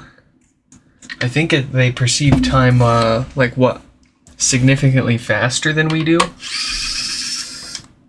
So a lot of the music that we would listen to sounds more like clowncore to them, or what's ravecore, I think. No, nightcore. Is it nightcore?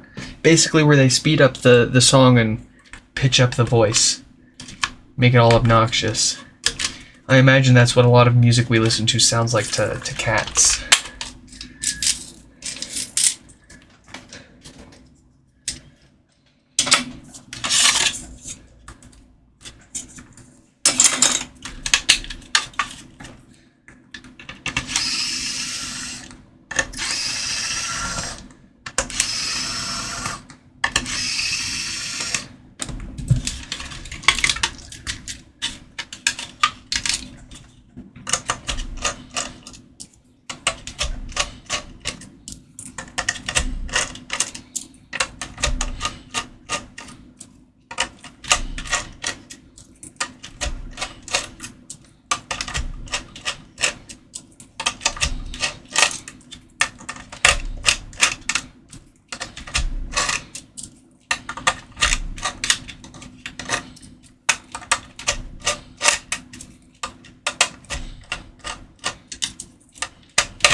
Alright, first up, and, oh, that's right, this isn't no power.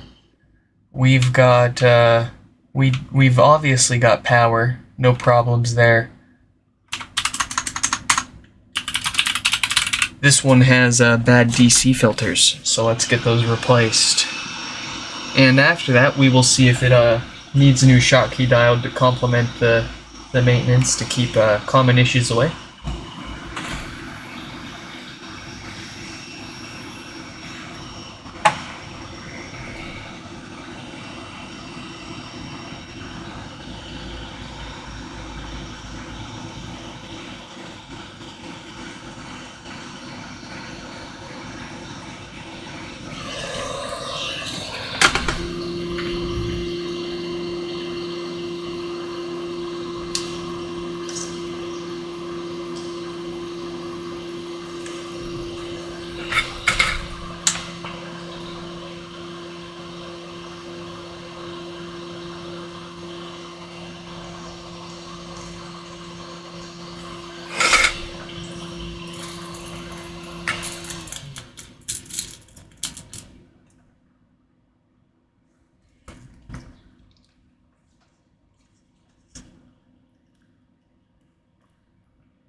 Alright. Everything else survived. We don't need a new Schottky diode. It's got a date code of 42K, so that's not going to fail.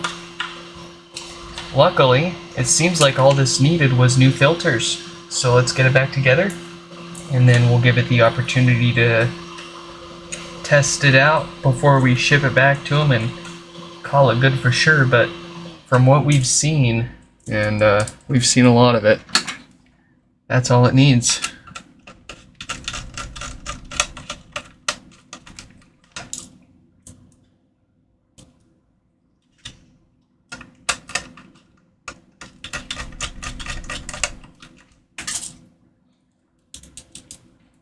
Something fell. I don't know what it was, and it's gone forever.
Yes.